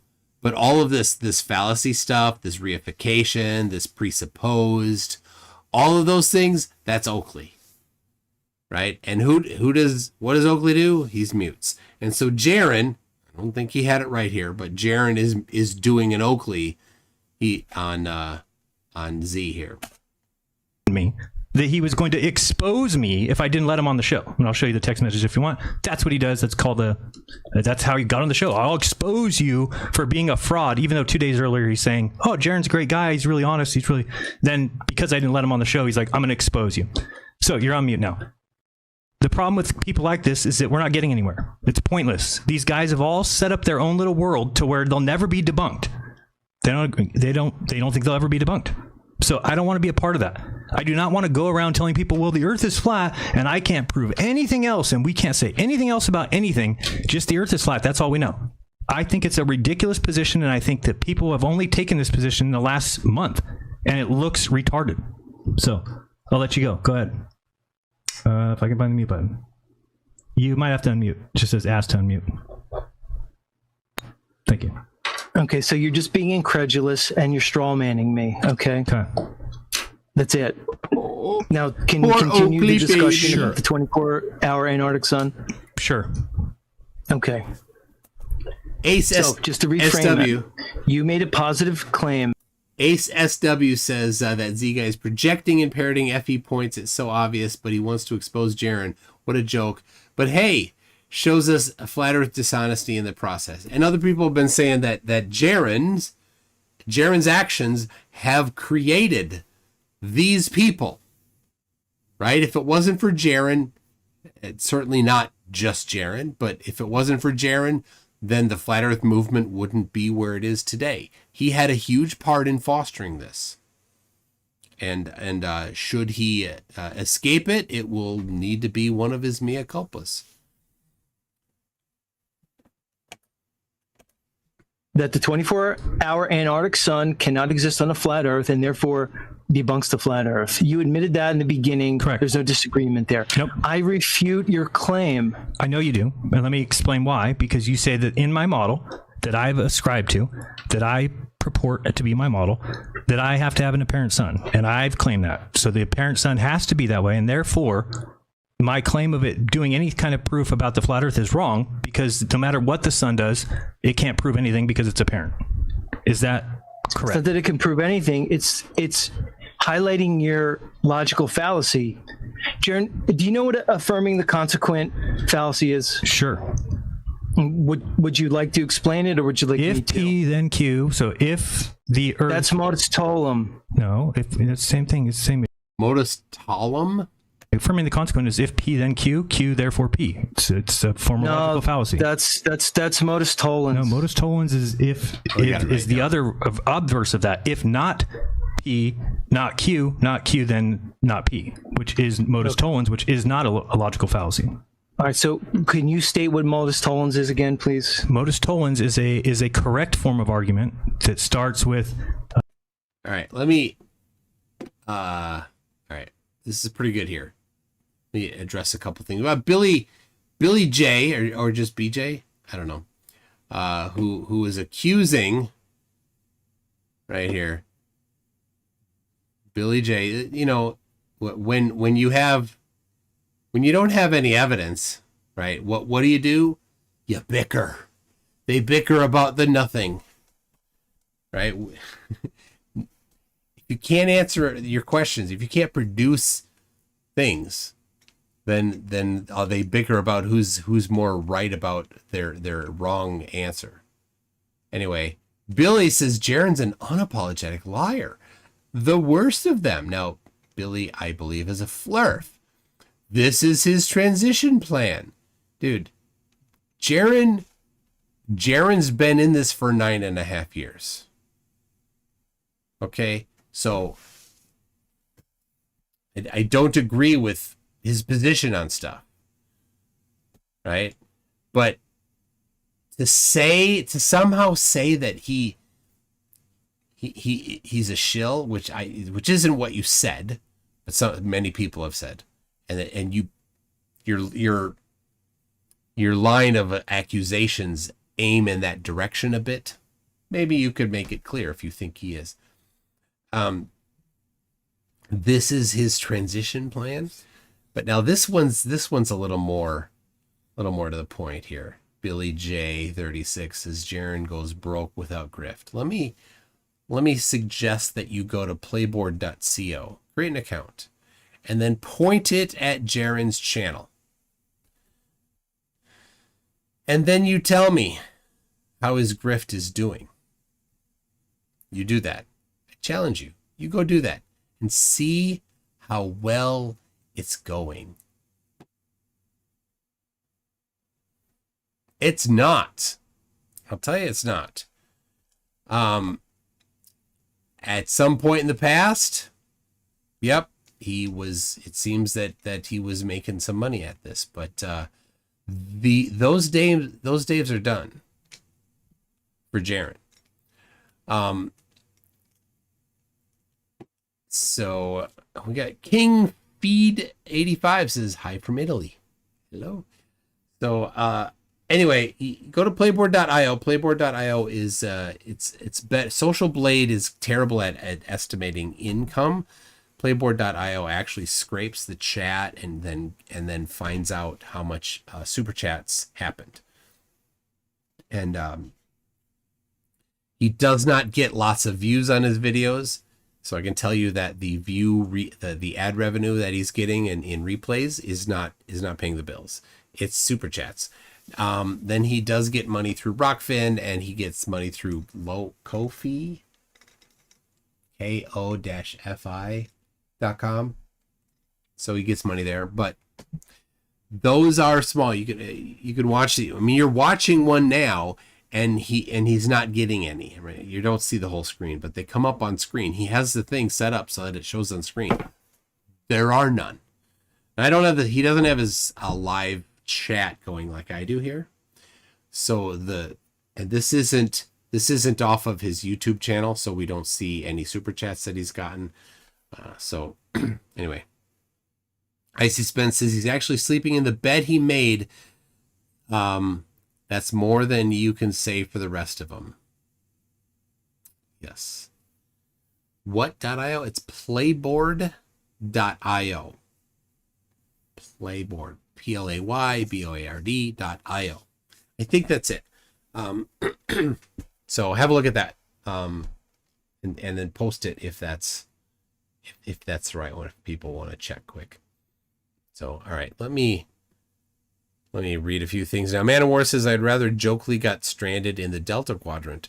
Let him try his false prophets there. Exactly. And that's about the poll. I'll end the poll. I reran it. If you weren't here, the poll is, would you spend 5 days with Oakley to go to Antarctica? So if somebody gave you a free trip to Antarctica and Oakley was going with, would you go to Antarctica? A free trip, but you may not want to go because Oakley is there. And the answer is that 10% do not want to go to Antarctica. So I pulled them out. So then of the people that do want to go to Antarctica, would you not accept, is what the question, would you reject the free offer just because Oakley's there? Because Oakley is such a horrible, disgusting pile of crap person that you would not go to Antarctica because you'd have to be in his presence for 5 days. 54% said I would reject that free trip. That says a lot. Nathan Oakley, you're a horrible person. So horrible that a free trip to Antarctica would be rejected if it had to be spent in your presence, by 54% to 34% would say, okay, I'd go. Think about that, Nathan. You are that awful of a person. Wow. And the other 34% that said they would go are grudgingly going. Right? They are taking one for the team being I want to go to Antarctica. Playboard.co. Okay, yes. Cave Story King, playboard.co. Could someone post that so people could have a look if they want? Icy Spin says, this guy wins. It's literally dumb to deny 24-hour. Yeah, the sun. Such a pathetic move. Icy Spin says, we don't have a model. If you don't have a model, then you fail. You came to this as a failure. You're a failure in so many ways. If you don't have a model and you still believe it, it's because you're stupid. The evidence hurts says, thank God flurfs don't control society. This is bad. Oh yeah. This guy, I can't, he can't be in control of much in his real life. There's no possibility. Or he isn't like this, right? You couldn't do anything. You couldn't function in society if you were of this type of behavior. So, Kango44 says, I'd rather slap my kids live on stream. Woo! Than go anywhere with Oakley. Yeah. Jeez. Generally Shady says, F Shifty, disrespectful and disgusting. Monkey Cat Pat Pat says, high five tune. High five to Monkey Cat Pat Pat. Absolutely Axolotl says, I was a Glober until I saw this amazing McFlatty. You should watch his debate with FTFE. Yep. Nope. It was terrible. Oh my gosh. Generally, Sadie says, remove my spanner or shifties. I won't support this. I did. And Generally Shady is still a mod. So Matthew a lat says, Earth is flat. My Earth is flat and your flat Earth isn't flat. You my Earth is flat, or the Earth is flat. Yeah, I get that. I get that from people. They're like, they know. Like, Dearth said that to me. And I said to him back, I know, I think you think the Earth is flat. You're just stupid, Dearth. Generally Shady says, 500 watching, like button, or I sent Oakley to visit. Ooh, that's motivation. That is motivation. There's, how many? 190 likes right now. General E. Shady says, like button or Jokely teabags you. Keep going. Blech. Gross. Look at Oakley's. Yeah, then look at Oakley's subscriber trend. So my point is, he's not grifting here. This grift is not working out. And so I did a video, it's coming up on 2 years ago, making that accusation against him. And I said that I made that accusation based on the ISS transit that he did, because he redacted information in that card that shows you where it's at, because it's got all of the necessary information to figure out the position that he was at, very precisely figure out the position he was at in that redacted information. I'm like, he redacted it because he knows the Earth is a globe, but he showed actually on a live stream, he showed why he redacted it. And it's actually quite brilliant. He did that because, well, not brilliant, but he was right about it. You can go to the site, and you can brute force hunt for a position, and where those specific numbers are, until you get those specific numbers, and then you'll know the position. So he didn't think you could work backwards by doing the geometry. He thought you could work backwards by picking spots on the app, and he's right about that. And so I took that video down, making that accusation. So Mr. Sir, who's been a member for 1 month, says it's an amusing comparison between how scientists function and how and how flurfs / truthers function, and which group is actually progressing knowledge forward. Absolutely. If you are not progressing knowledge forward, right, you're on the wrong path. If you can't do something with your knowledge that tells you something, there's a lot of signs in the realm that you're in that you can say, well, is this progressing? Or things that tell you, right? So if you have a lot of disagreements, right? This is Thomas Kuhn's the structure of scientific revolutions. If you have a bunch of different people with different drastically differing opinions on reality, that's a sign that whatever these people have as their foundational thing, their paradigm, is wrong. Another is, of course, that you get contradictions, right? Well, here's my paradigm, and here's a prediction that it makes about reality, and it doesn't work. Oh, let's try it again.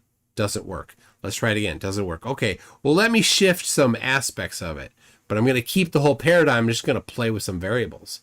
That's all I need to do. Nope, not getting them. That's another sign. So,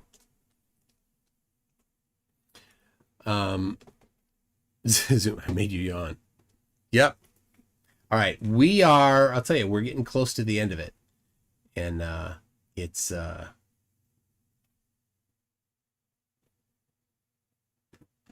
does that show up there? It does not. I clicked on my uBlock origin and it pops up a little dialog box, but you don't see it here. I was curious. So, like we use it for the black swan. So we say, if the Earth is a globe with radius 3959, then every distance to the horizon will be 1.22 times the square root of the viewer's height in feet. And then we say, but we can actually see further than that, and therefore not P. It's not a globe, which is right. not a so logical what fallacy. would the equation be again, or the sentence? If P, so it's if the Earth is if. Just for reference, if any flurf plays it's just optical game, therefore it can be wherever we want. This doesn't get to be in your list of things that you get to argue, because you've already rejected the idea of optical things, so you don't get it. This isn't but they will, because they're dishonest. Then Q, not Q, so not P. Therefore not P. Correct. That's modus tollens. Right. But I didn't ask you about modus tollens. I asked you if you were aware of what affirming the consequent Right, and I started to say it, and then you jumped down my throat. I said it's if P then Q, Q therefore P. That's the formal logical fallacy of affirming the consequent. So for reference, that parallels how you do science, how you do scientific experiments. Right? If P then Q, Q, therefore what? Therefore, P is still an option. Right? If P, so then the other is if P then Q, not Q. This is a falsifying test that went for a falsification. Therefore, not P. That's the other part. That's the other conclusion of a scientific experiment. So there's two parts. There's two kind of paths. It's a bit of a simplification, but if P then Q, if it rained, the rock will be wet. Right? If P then Q, the rock is wet. Therefore what? Does that prove that it rained? No, it could have been something else. But what can you conclude from that? It could have rained. Right? And Oakley doesn't accept that as what is actually what science does, and a lot of flat earthers don't accept that that is what science actually does. The rock is wet, therefore it still could have rained. Let's try another one about rock being, or about rain, right? If it rained, then the grass will be greener. The grass is greener, therefore you could have watered the lawn. But it could have also been that it rained. So that those are the, not proof that of P, but things that did not falsify P and could be considered in some instances to confirm P. Right? It's evidence for. Right? So the rock is wet, so it's evidence that it rained. Might not have rained, but it's evidence that it rained. Now the other way is if it rains, then the rock will be wet. The rock is dry, therefore it didn't rain. A simplification, because maybe it was 5 hours ago. Well, the rock could be dry in that time. So you need tighter controls on it. So, oh, geez. Scott Rogers says, hey, drunk fan here. On the Gleason map, where do flurfs think the final experiment is traveling to? Popped in my head, thought you would know. Well, I do know. Here you go. Here's the Gleason map, my impromptu version of it, Mr. Scott Rogers drunk fan. So here's my terrible version of South America, and I'll give a terrible version. That's so terrible I won't even. All right, there you go. This is horrible, a horrible version of North America, but it's got the phallus of Florida. You know, Florida is the United States, or North America's phallus. So there you go. There's this. Man, that's terrible, isn't it? Anyway, so where do they think it's going? Well, they go to Punta Arenas, right here. This is where they will be. They'll assemble there. Power Rangers will assemble at Punta Arenas. And then they'll fly 5 hours south to a point at 80 degrees south. So this is where flatties think they'll be, right here. 690 miles from 90 degrees south. Whatever they think is at 90 degrees south. The ice wall, well, no, they think the ice wall is north of it. The dome, some certainly think the dome will come down there. Some think that if you go past that, then you'll get to the other lands. So anyway, that's where they think they'll be. And so the fact, not the fact, if the sun is seen due south, ever, then it doesn't work for flat Earth, because the sun can only ever be here for flat Earth. That's the only place it can be. So it could never be down here. Never.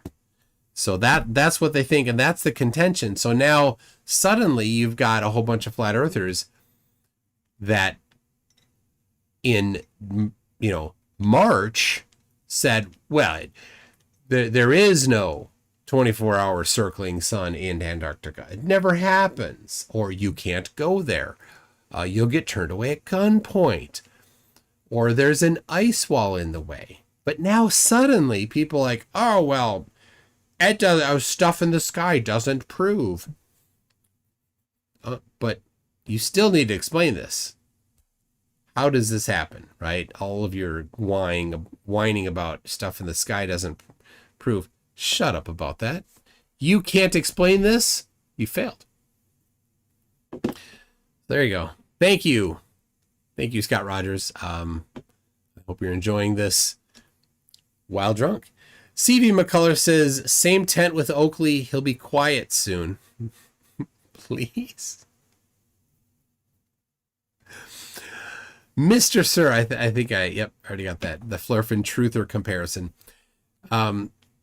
Eclipse Chris says, P is always an option. Make sure a toilet is there. If P then Q, make sure a toilet is there. Yeah. when you are in your tent at night, they suggest that you bring a bottle for peeing into so that you don't have to get up and put all of your gear on in the middle of the night to go out to the bathroom, because you have to leave your tent, go out to the bathroom outside. It's cold. It's still light, it's still bright outside because the sun is up. But it's cold and windy maybe. So you can't, and some places they're like, you don't go anywhere without a buddy. You need the buddy system. You got to have your buddy with you. Now your buddy's got to go to the bathroom too. So they're like, bring a bottle, pee in your bottle in the tent. So here's the thing. Inside the tent, it's cold on the floor and it's warm as you go up higher, right? Convection. And so near the floor, it's actually freezing. So if you take your pee bottle and you put your pee bottle on the floor and you knock it over sideways, even though it's got the lid on it, it's not going to leak. And then the pee freezes on the top of it. You turn it back up, you open up the lid to go and use it, and there's a layer of frozen pee on the top. You can't use it. It's the middle of the night. What are you going to do? Interview by a person who's actually been in Antarctica will be posted shortly, covering this exact problem. My mom bakes cakes, says Jaron is finding out how stupid flurfs are. He absolutely is. Zoomy Tomato says, I peed on that map, therefore mine. Flurf logic. Eclipse Chris says Puntan or Uranus. Punta Uranus. But I do like the idea of Puntang Uranus. But not the idea. I don't like that idea. It's just the funny part of saying it. Zoomy Tomato says, excuse me, point at your own anus, bud.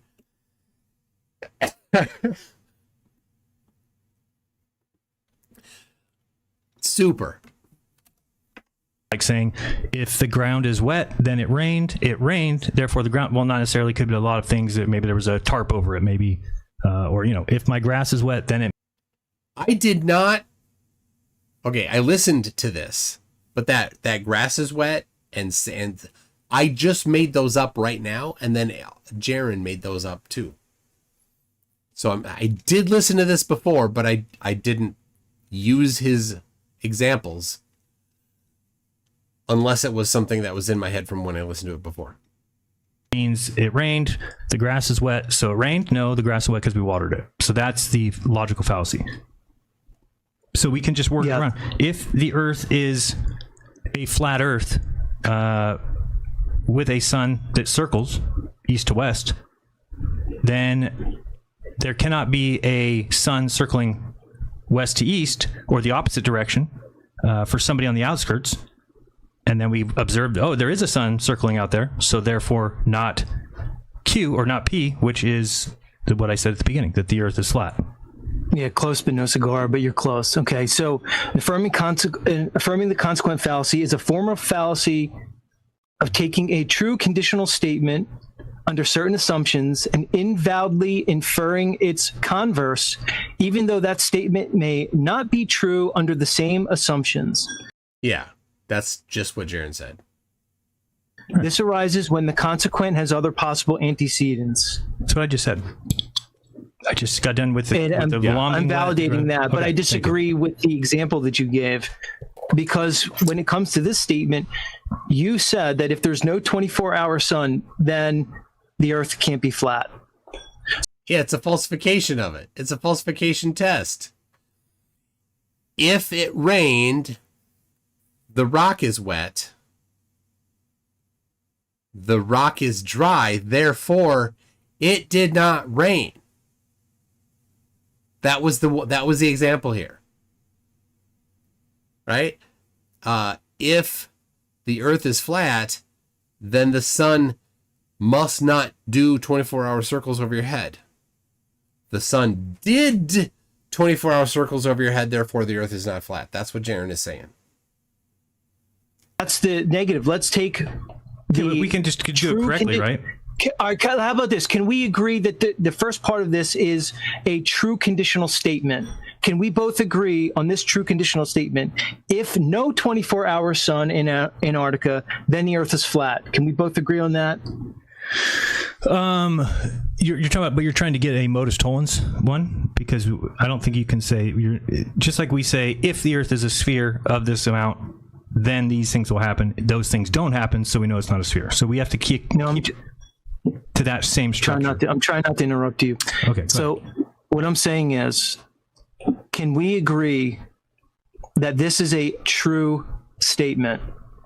If there's no 24-hour sun in Antarctica, then the Earth is flat. No, I don't think so. Okay. So what would you? Now, I think that's I think that's correct. Right? Because the actual prediction of actual flat Earth is that there is a 24-hour sun, but that it's not circling. The actual flat Earth prediction is that the sun is always north of you and above the horizon, doing ellipses north of you. That's the actual prediction of flat Earth. But flat earthers have claimed that the sun sets for magical reasons. So in Antarctica, the sun has to continue to set for those same magical reasons. I'll show you why. So not in Antarctica, but somewhere else, right? Let's say you're in North America here, right? Minnesota, where I live, approximately. The sun does set here. So they need to have an explanation for why the sun sets here. Even though there's nothing between you and the sun, and even though the sun is supposed to be closer. Looking for this one. All right, so let's do this on the Tropic of on December 21st again, right? This is the Tropic of Capricorn, right? So in Minnesota, when the sun is over, this portion of the Earth, some like Indonesia or something, right? It's daytime, or it's nighttime here. Nighttime. Think about this. Minnesota is significantly closer to the sun here than Antarctica. And so if you're going to say, oh, it bounces off of the dome and then goes all, that's where the sunlight falls. But I thought it was because it's too far away. Minnesota's closer. A lot closer. How does that work? Anyway, the actual prediction is that for here is that also the sun would never set, but they say it magically sets. Don't know why. They just say, well, it does, and then they offer magic. It's So that same magic has to happen here as it does here. So anyway, I have said, because that magic has to happen somehow, I've said, if the sun does set, if that magic does happen, then I'm a flatty. I'll go for it. I'll go all in flat. Because some magic happened. But Z is sort of correct in this, that since that's not the actual flat Earth prediction, that's not actually what it concludes. That. Well, I think you just did a formological fallacy, wording it that way, because if the outcome Q turns out to be true, it doesn't necessarily mean P is Q. P is true. How about this? Would you say if there's no 24-hour sun, it debunks the globe? Yeah. In the South? Sure. In the South, in Antarctica? Yeah. Okay. So we could both agree on that. Me too. I think so. Right? I can agree with that. Gotcha. So you and I both agree that. So the statement would be the true conditional statement that if there's no 24-hour sun in Antarctica, it debunks the globe. Okay. So here's where your fallacy is, because you are invalidly inferring that the converse would be true. No, he didn't. It's a falsification test. All that he's done is falsification, and he's trying to put a positivitation. It's wrong. I just made that up. Right? He's trying to put a proof on it. He's trying to claim that Jaron is claiming a proof. Because you're saying that the converse would be, if there is a 24-hour sun, then it debunks the flat Earth, or it proves the globe. Either way. See, that's the fallacy. You're So why don't we just word it? invalidly inferring that the converse is true, even though that statement may be true under the same assumptions. And it's because Okay, so let's just reword it. the consequent, which is the 24-hour sun in Antarctica, has other possibilities. Okay, so- Plain and simple. You're just disregarding the other possibilities, even though I got you to admit that the sun is apparent in your model. Correct. Remember when I said do you concede that the sun is apparent? And he's going to cash in on that one over and over and over because he thinks he's got to win. He just did it again. Didn't say. Right. He said we can say. Oh, okay. So Icy Spins, he said it correct. Back it up. All right, hold on. Let me see here. No, he isn't. No sunset, no flat Earth.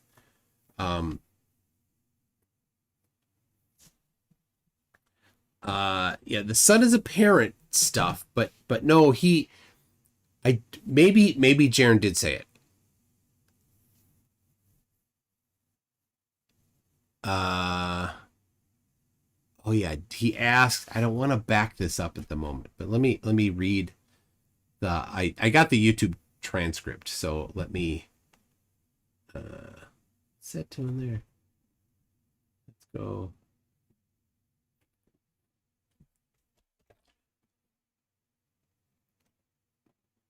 Jaron, do.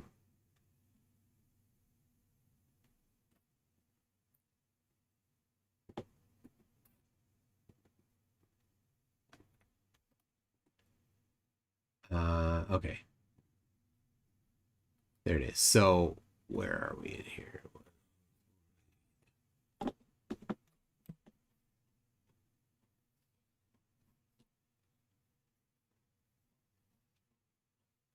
Okay.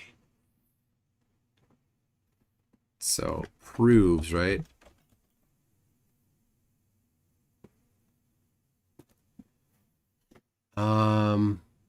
You're saying converse is between that it debunks flat Earth, or it proves the globe. Okay, no, that's where we just were.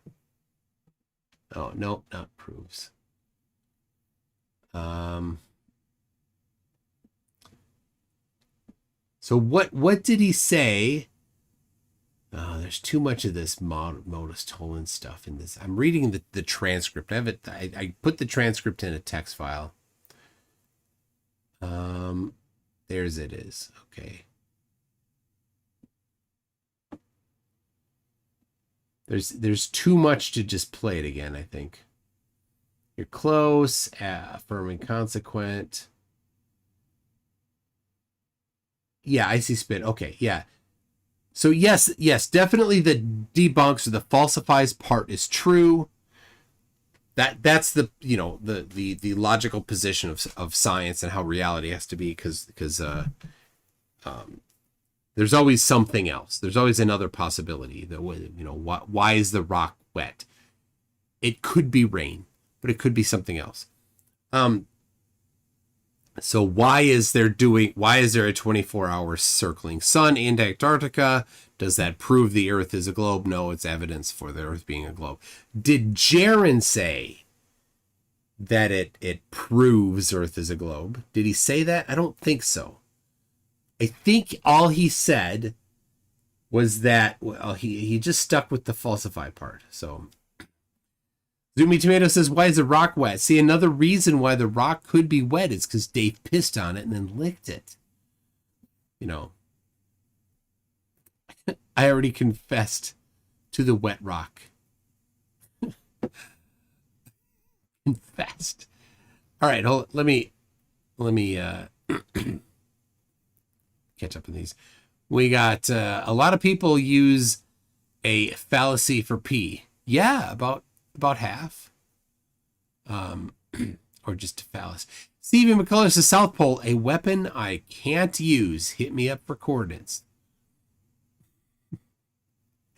Icy Spin says philosopho-speak, blah, blah, blah, evidence idiot. Now, yes, he really, really thinks that he has empirical proof that the earth is flat. And so this is the funny thing about Z and the Oakley people, right? They go through this if P then Q stuff and like, oh, you can't use that to prove things. Then they just do this wishy-washy, how did they construct things to claim that something was proved? How did they do that? What was the logic that they used to go through that? If P then Q, Q then P? Is that how they did it? They never go through that part of it because it doesn't work. You can't actually do that and come out of it with proof. That's what the Vienna Circle eventually found out back in the 30s and 40s. After all the logical positivism stuff that they did, they came out on the other end of it, like A.J. Ayers. It's like, we actually couldn't be logical positivists. It didn't work.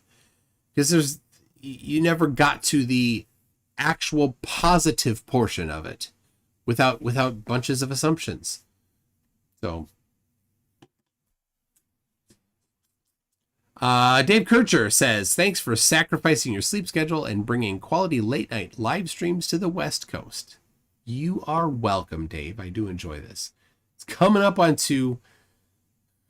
So Icy Spin, Rick, I think so too. MC Tune. I'm talking about Z. He said, you're saying that if the sun doesn't set, it debunks flat Earth, which is true.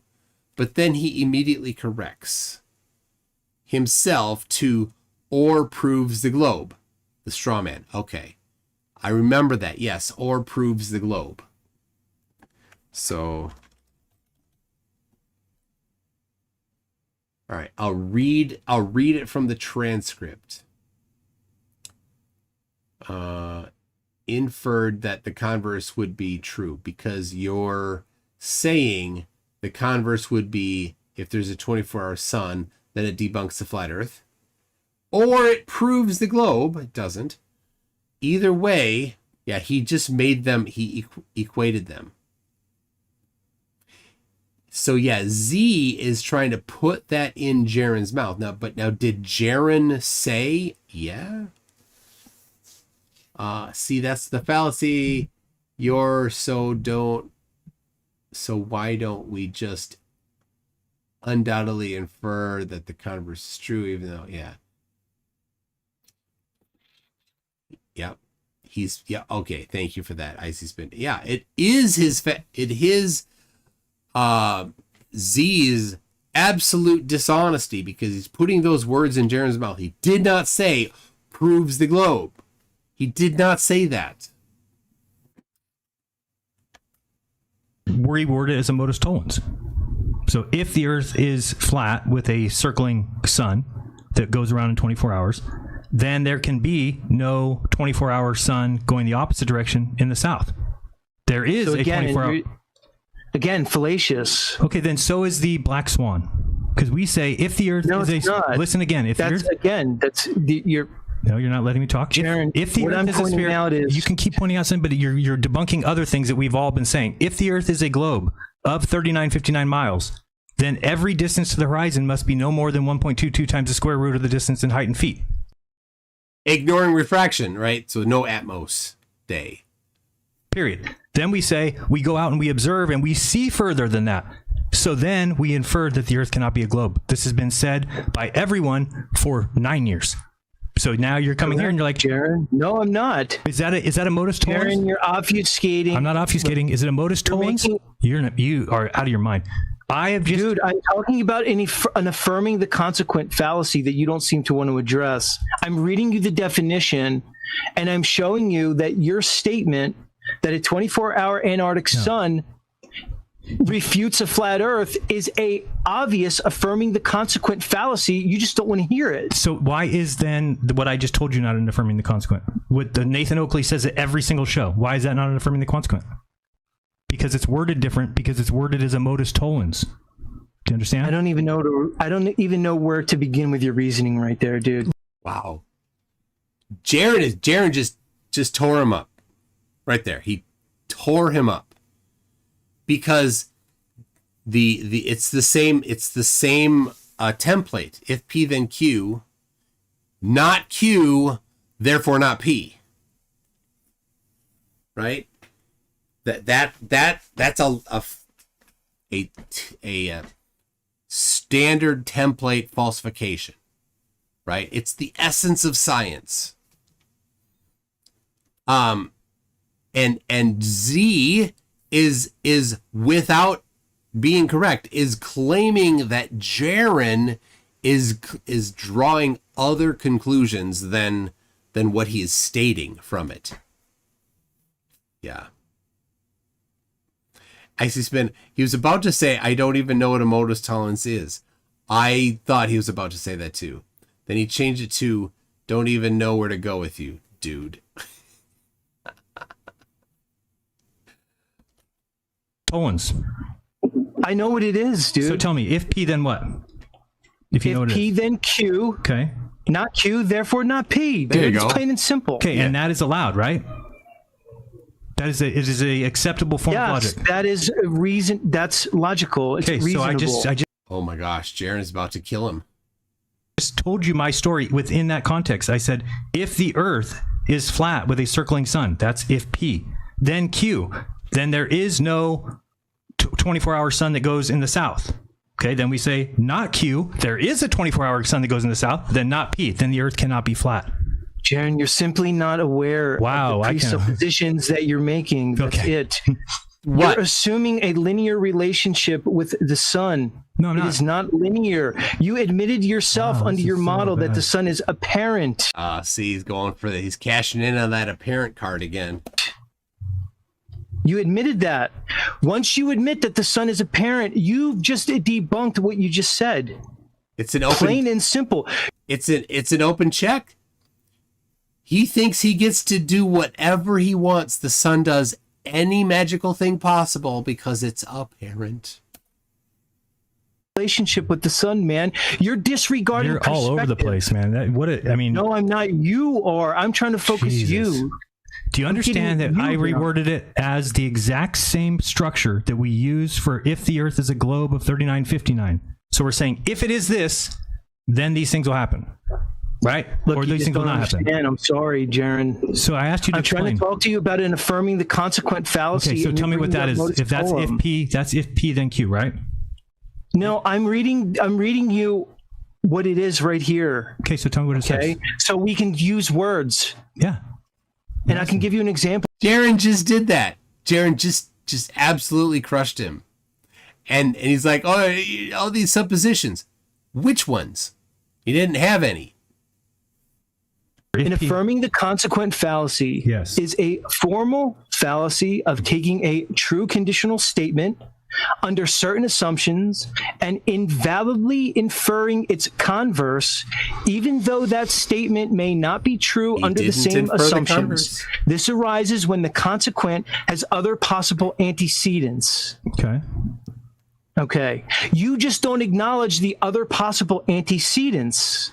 That's what you're not seeing. Okay, so what if, Like maybe the circling sun that you ascribe to is apparent, or maybe there's a little thing called perspective So that you're do you conveniently understand- annoying. Oh my gosh.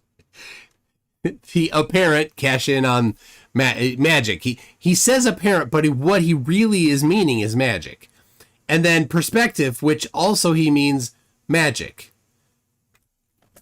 Or maybe there's a difference between optics and physics. Okay. Or maybe a unicorn farts the sun out every morning and Maybe. sucks it back up its ass every night. So You're then- just ignoring all those I'm possibilities. not ignoring it. dude. That just means that the one that's been used for 9 years, you've now said is garbage. So nobody can say anymore. If No, the you're- one you Right. Jared's excellent point, Jaron.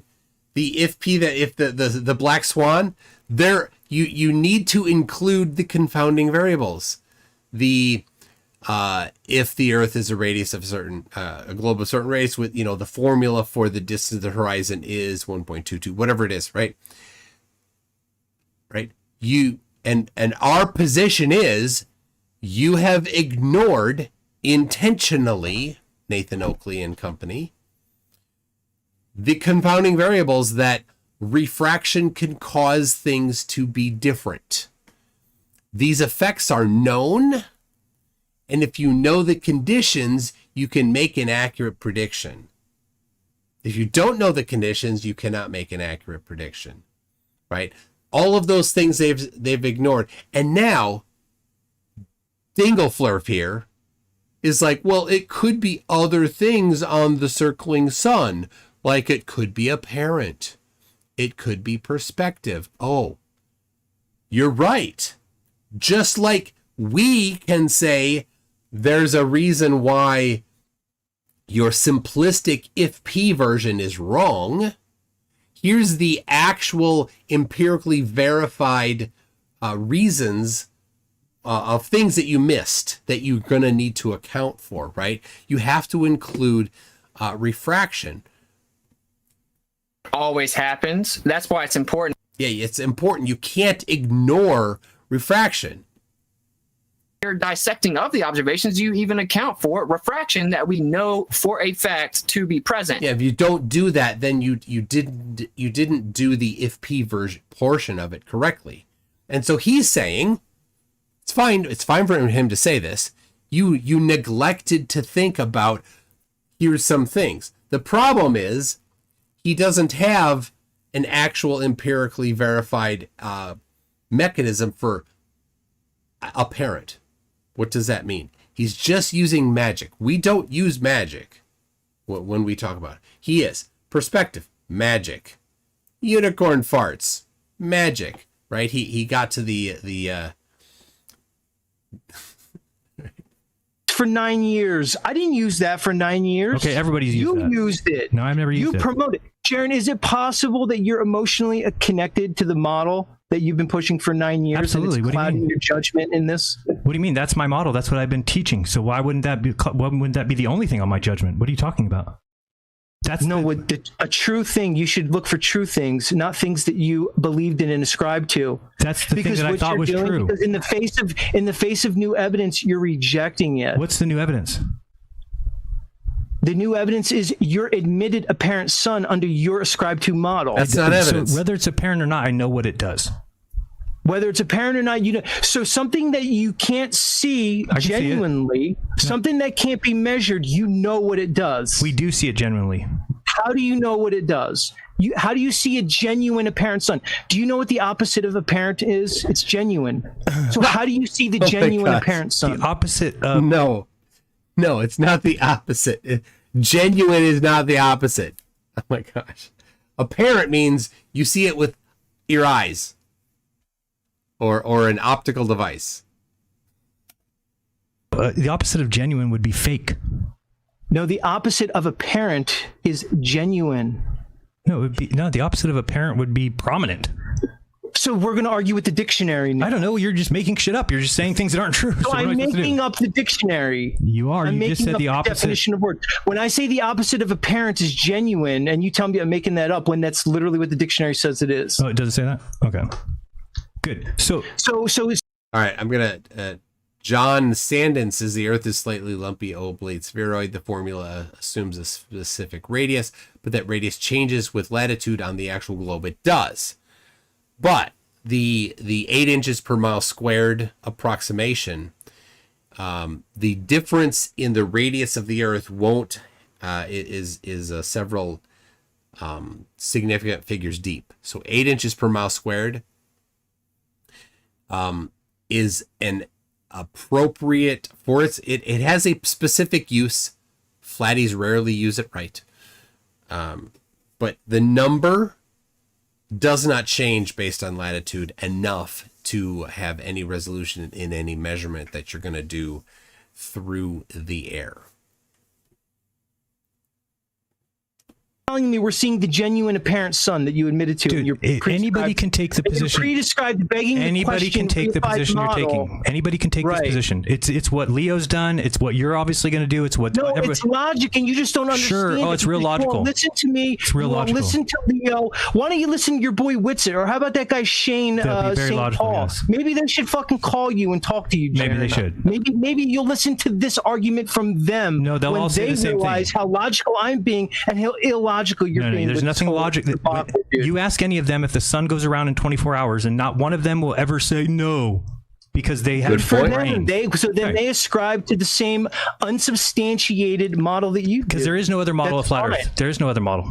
Where's the other model? Why do we need a model of Earth? Because we need to explain how the world works. You have to explain how the world works. Why do we have to explain every little thing? Because we're not retards. You don't have to explain every little thing. You can't explain one thing, though. One thing. What time will the sun set? Where will the sun be at any particular time of day? How high will it appear in the sky? None of those things. Why can people on opposite sides of the sun see the same sunspots? You can't explain one thing. That's the problem. And he's like, well, why do we have to explain every little thing? Nope. One. What's the distance across the surface? What's an accurate flight chart? How much of the bottom of something will be obstructed 10 miles away if the observer is 6 feet up? You don't know that. It depends on the conditions. Okay, I can tell you with the conditions. You can't. Really? Yeah. How about I'm under no compulsion to explain things that are unevidenced? Fantastic. Then that's great. So you don't have to explain believe in a flat Earth because of a model that you ascribe to that's unevidenced. Correct. Because I have to, in order for me to believe in something, I have to have it match my observations. It has to match the world around me. If it doesn't, then I know it's not true. That's the way you tell what's true and what's not. What matches reality? Not playing semantic games and all this stuff. Right. It's just what's true and what's not. You're right. Okay. Jaron nailed it. He says you're right, but he rejects that. Jaron's nailing it here. Stick with that, Jaron. That will bring you to where you need to go. So great. So right. So I am a flat earther because the Earth flat, is right. measured flat. It's navigated flat. Great. Okay. Where are these? Where are these done? And of course they can't be optical, because optical is you don't accept them. It's because optical things are apparent. It's all magic. So where are all of these things that you've done that are measured and navigated without using apparent things? Did flat in all large scale geoengineering project. Okay. I can use practical. You're just gonna chant over me? I can use chant. Oakley's word. Practical demonstration. You're still doing it, as I'm saying you are doing it. Oh, yeah. I can use practical demonstration and applied physical science and the scientific method to substantiate my claim. And he did none of that. If you're basing your claim on the optics of, the sky. Okay. So he said navigated flat. Navigation that he's talking about is optical things in the sky. So he's contradicting himself. You're going to come to the fallacious conclusion that a 24-hour Antarctic sun is going to debunk the flat Earth. Yeah, you just don't see it. And I showed everybody today your false reasoning, dude. And all anybody needs to do is just think to themselves, is there a way that you could even fathom this thing working, that the sun changes direction? All of a sudden, it changes direction midday and starts going behind. Nobody's saying that. What has to happen? Jaron, That's what has to happen. Have you ever heard of an optical? Really? So an optical thing needs to change. It only changes due to your perspective of it. There's things called optical illusions. Are you aware that the sun is not an optical illusion? Yeah, the sun is not an optical illusion. The sun may not be an optical illusion, but the way we see the sun can certainly be, Jaron. Sure, but has anyone ever seen it change direction? The way things are. You should know that. Everybody in the crowd, in the audience, please tell me if you've seen the sun change direction in the middle of the freaking day and go, it's going this way, and then it just switches and goes the other way. I didn't claim that. You're going to straw man what I said. No, I'm asking if that's possible. If it's not possible that doesn't happen, then it cannot go behind the person in Antarctica because it has to do that. Jaron, it doesn't mean the physical sun has to go behind the person. What do you mean? So what are you going to see? What are you going to see when you zoom in? You're observing this, Jaron. You're observing the sun go behind you, Jaron. Correct. You're observing the sun. But you realize it's the main sun. The main sun that's in the north of me is the one that goes behind me. You understand that? Don't tell me you have the same problem as do you understand the Jaron, it's not a problem. The problem's yours, Jaron. No. Broderick for 3 hours didn't understand it yesterday. Maybe you don't understand it either. No, Jaron. No, I'm sure he understood it just fine. No, he didn't. You're the one who's not understanding, Jaron. Okay, You're the one that's not understanding it. I don't need drawings and stuff. I don't need another diagram. I've seen your diagrams. Okay. I understand what you're saying. So you understand the sun switches direction. No, what I understand is if you see a 24-hour circling sun in Antarctica, it appears to do something if that is indeed the case. Right. That's all. Right. It doesn't mean that it does it. No, it doesn't. So God tried to trick us. Yeah, God tried to trick us. Yeah, God tried to trick us. Under your model, the sun has to be apparent. You already conceded that, correct? So what? That doesn't mean it changes direction. We've never seen that. Jaron, it could do a lot of things. Sure, Jaron. It could do spin wheels, it could do cartwheels, it could do jumping jacks. You say it can't. Yeah, I say it can't do jumping jacks. That's me. Something. You say the sun brings heat, and if it's on the other side, how's it going to bring heat and how's it going to bring light and stuff? You realize no matter what model one ascribes to, when it's nighttime, it's still warm, right? Okay, where I live, yesterday was 83 degrees. Okay. Nighttime came and it was like 77 degrees. Look at your argument. Dude, did the sun come above your head during the day? Oh, I think it did. Right? I think it did, everybody. Right. So but did it go to 0 degrees centigrade at Nobody night? said it did. The heat was still held. The sun is what brings the heat. Antarctica? Because the sun is what needs to get. So does the sun go above Australia every day? The sun can be perceived from Australia every day. Oh, yes. My gosh. So then it can't be behind somebody in Antarctica 15,000 miles away. It can't be behind them and then also be above Australia. There you go. Your model, the model becomes debunked. Right. But what you're saying, you're not understanding that what we're seeing is not necessarily what the thing is. You've already admitted to that. Great. This so is you're the right. point that you're not getting by. If there's 2 suns, if there's 3 suns, if there's 4 suns, then I could be wrong. You're absolutely right. So again, you're going to straw man. I didn't straw man anything. And you're right. If there is 2 or 3 or 4 suns, then that's not much of a straw man, is it? That is another possibility. No, it's not. It's not a possibility. This is how dumb he is. There's no possibility that there's 4 suns. That's stupid. You have to be an idiot. Let's go back to one of those other possible antecedents, and you're affirming the consequent logical fallacy. Yeah, multiple suns could certainly be one. Perspective could be another. Sure. And another could be unicorn farts, Jaron.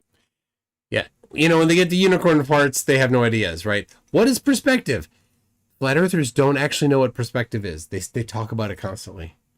Perspective is it's not that difficult to figure out. Things are smaller when they're farther away. Right? They're not actually smaller. They appear smaller. They're smaller in angular size. That's perspective. Perspective doesn't make it appear in a different place, though. That's how it's just a magic word to them, though. Somebody who wants to believe in that. The sun can do anything. And the fact that you think a 24-hour apparent sun on your model that you ascribe to somehow invalidates a flat earth. Anybody with any intelligence realizes that. Anybody with any intelligence realizes that. Any intelligence. Everybody else is a poser. Right. They're a poser. So there you go. So so you've now been destroyed in the argument, and you're reverting to the lowest form, an ad hom attack, the last refuge of somebody who's clinging to their pre-indoctrinated mindset because their ego is too big to get over the fact that they don't know. How I have an ego. You're saying you're going to be right no matter what. I'm saying that I can. That's not true. Shut up. There's a I made one claim. Falsified. I defend my claim. Great. There's a falsification when something is scientific. It's when it can be falsified. Okay. So I've come up with a way that the flat earth could be falsified. That's it. It's that. And who cares? If I come back and say it's falsified for me, what do any of you care? You're obfuscating, Jaron. I'm not obfuscating. I'm just talking. So I'm not obfuscating. Yes, you are. I've already made my claim. People, the thing is, everybody understands my claim. I've said it for 3 weeks at nauseum. Okay. Right. We all understand you're fallacious. Great. Yeah, sure. It's fallacious. Sure. Corrupt. No, it's anybody with any intelligence realizes that the sun cannot be going around somebody in Antarctica and the Earth be flat. You realize that's an emotional appeal and an appeal to incredulity. It's so funny that you think it's an emotional. You're like, it's an emotional because it's not emotional. It's a great one. It's not emotional. It's just the word salad diarrhea, or sorry, the fallacy claim diarrhea that he's gotten to here. Pushing out fallacies. You're like, it's Jaron's map, so he's emotionally attached to it, and I'm actually saying that something can debunk it. If I was emotionally attached to it, I'd be trying to save it no matter what. I'm saying it has a flaw that can be exposed. I'd rather go down with the ship, Jaron, than just let go of your pre-indoctrinated begging the question. Go down with what ship? Re-indoctrinated. Okay, hold on. It sounds like he's in the middle of another shotgun fallacy series here.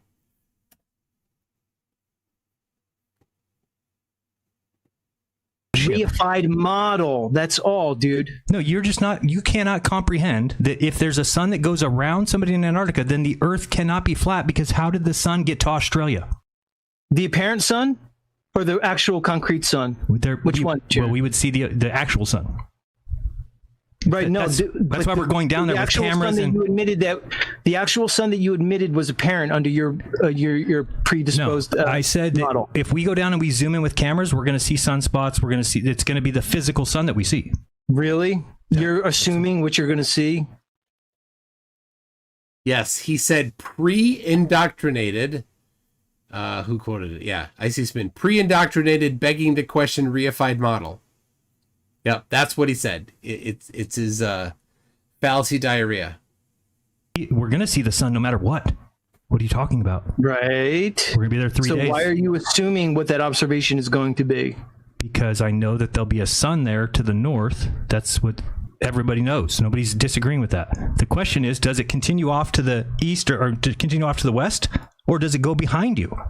Two very, very different things. And when it goes behind you, that's not an apparent sun. If it's apparent, then we'll see it. It's not the apparent sun. So, no, it's the actual after sun. You admitted that on your model that you ascribe to, cashing in on that, the sun has to be apparent. I said I was giving you a break because I thought we just needed to get past because something. Of celestial data. Celestial data tells us it's apparent. Because of celestial data, your model, the sun has to be. Jaron, I'm going to make it real simple for you. The sun doesn't have to be apparent. Jaron, in the model that you ascribe, the sun has to be apparent. It has to be apparent on a globe too, Jaron. Why? I don't know why I have to spell this out to you. What do you mean? Why does it have to be apparent on the globe? Because there's not a one-to-one relationship between the way we see the sun from diverse locations around the Earth. Yes, there is. No, there's not. What are you talking about? Do you know what the mean sun is? What the term mean sun is, and how civil time is calculated? Well, because noon wouldn't be noon for everybody. They have to use a mean sun because the celestial data, based off the ephemeris, which has been around for hundreds of years and updated obviously with software, shows that the sun has to be apparent. There's no other way, or some other explanation. No, it's variable. I'll say it like this. No. There can't be a one-to-one linear relationship with the sun. You have to either include perspective, multiple suns, or unicorn farts. The globe does?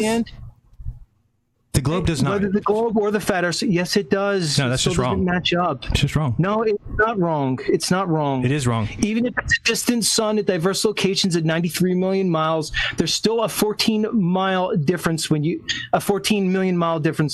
plot it out, dude. What do you mean? The sun has to be apparent on both models, dude. The sun has to what?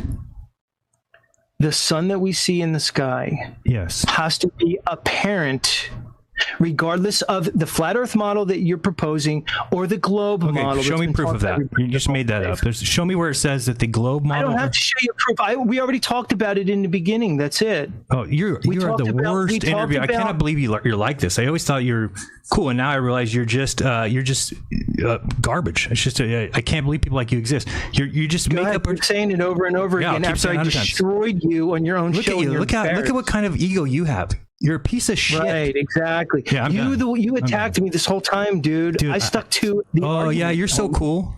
Guys, everyone, I just want to make it clear that Z beat me in a debate today. He clearly laid it out that the idea that the sun does something that it completely can't do in my model doesn't debunk my model, which is crazy. That's exactly what it does. That's what a falsifier is. So congratulations, Z. It was fun. I really enjoyed that. You won't be asked back, and enjoy yourself. Hope you get your show back. But I don't see any reason to continue. This is where you're going out. Much love, Jaron. Much love, everybody. Come talk to me. Find me, zetetic warrior. Yes, because he believes that, well, nothing. Doesn't have to believe in That's it. It's flat. That's it. That was the end. Wow. So,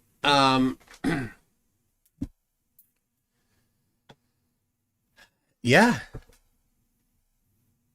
That got spicy at the end there. Yes, Roland, I know. I can speed up stuff. I don't know what you're in such a hurry for, Roland. This is not even late for you yet. Oh. So, yeah, basically, I said it. He thinks a parent means magic. Man of War says, MC Toon, Roland My Boulder wants you to start using dad jokes on stream. The sun is a parent. Right? Well, yes, I am a son and I am a parent. Roland and your dad jokes. Rogue Zero says, MC Toon. By the way, did Witsit ever get into Electric Universe or S. Crothers? Or is he too dumb? Or is it too globe/heliocentric? Feels like he would love it. He totally got into Electric Universe. He thinks that's what causes gravity or things to accelerate down. He says it sets the bias. And then after that, what causes the magnitude? Well, what causes the magnitude, according to him, is the kinematic equations. Yeah, he's that stupid. Icy Spin says, I can't believe people like you exist. Jaron, 2024. Absolutely. Yeah. Good job, Jaron. That is, you got it right. Mostly. Yeah. A lot of, yeah. And so Z is an amalgam of Oakley and Witsit. I think I'm by maybe 75% Oakley, 25% Witsit in there. Yeah. Man, that was great. It has been a long one.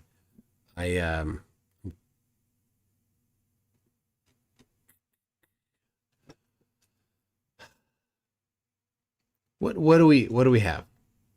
Is there anything to conclude from that? Is there anything we need to ponder? I'll tell you a couple things.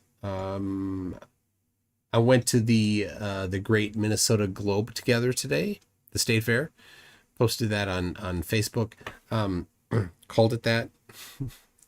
Minnesota's annual celebration that the Earth is a globe. We are so much in celebration of it that we just don't even care at all. We just go doing our normal things, confident in the fact that the Earth is a globe and it's slowly rotating. Alyssum says, is it kinematic, cinematic, cations? Does he even know what they are? Now, I don't think that Austin is aware of the magic of the cations. But yeah, he's like, we can use kinematic equations to get the 9.8 meters per second squared. Like, no, you can't. That's how you measure it. This is a funny thing. What causes the specific magnitude 9.8? We can use kinematics. No. On the globe, with gravity, we take the mass of the Earth and the distance from the observer to, or from the center of the Earth to where the person is, and the rotational speed of the Earth, and we can get very precisely the downward acceleration. You can't do that at all using kinematic equations because that's how we measured it in the first place. That's so dumb. Did I see FTFE get absolutely destroyed by McFlatty? I did, if you would call it that. It's embarrassing. The only right move is not to be a flurf. War games. True. CV McCullough says, I want to sit in with Jaron and ask questions, huh? Yeah.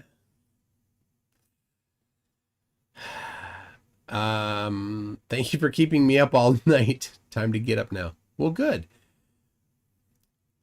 Professor Phil Bell says, please pass my deepest apologies to your cousin for calling him silly. If stupid is the bottom of this taxonomy, McFlatty is a veritable genius.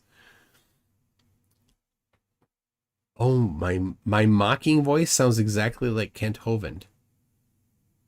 Okay, I can't have that. I can't have that. Would you follow Oakley around for 5 days recording everything he does, says Roland My Boulder. I would not do that. No, I would not. What did Dave McKeegan? Dave McKeegan says, come on, MC Tune. It's obvious where the 9.8 meters per second comes from. Magic. That is at the core of everything that Flat Earth believes. Why is the sun there when it should be there? Magic. They just use different words instead of magic. So, okay. Well, people, I have, next week, I have a debate set up with Draft Physics on, he asked me what I wanted. He said, here's my website. Look at my website and tell me what topic you want to cover. So I did that. I said, let's cover, light bending, general relativity, Eddington, 1919. I said, let's do that. I gave him a link to the page on his website. And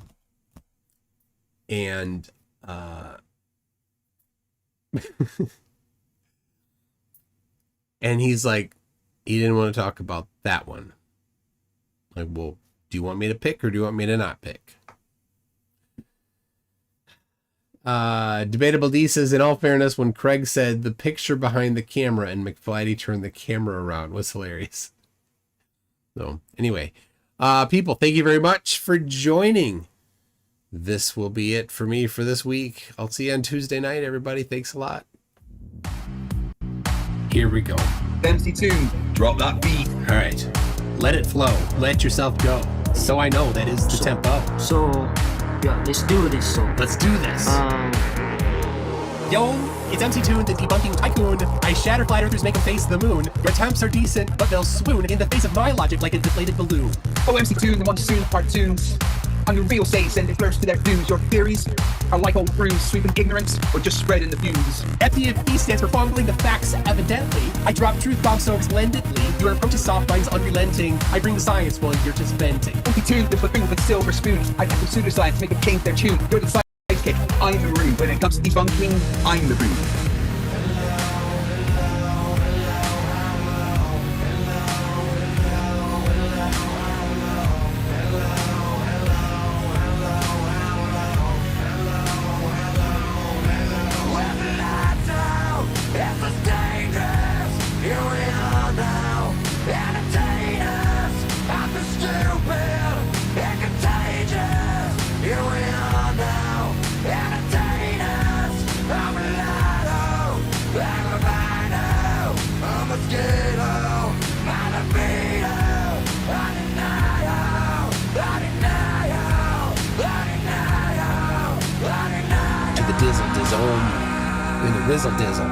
But hey, FTFE, we share the creed to educate and debunk, plant the seed. Though in this rap, it's clear indeed I got the upper hand in word and deed.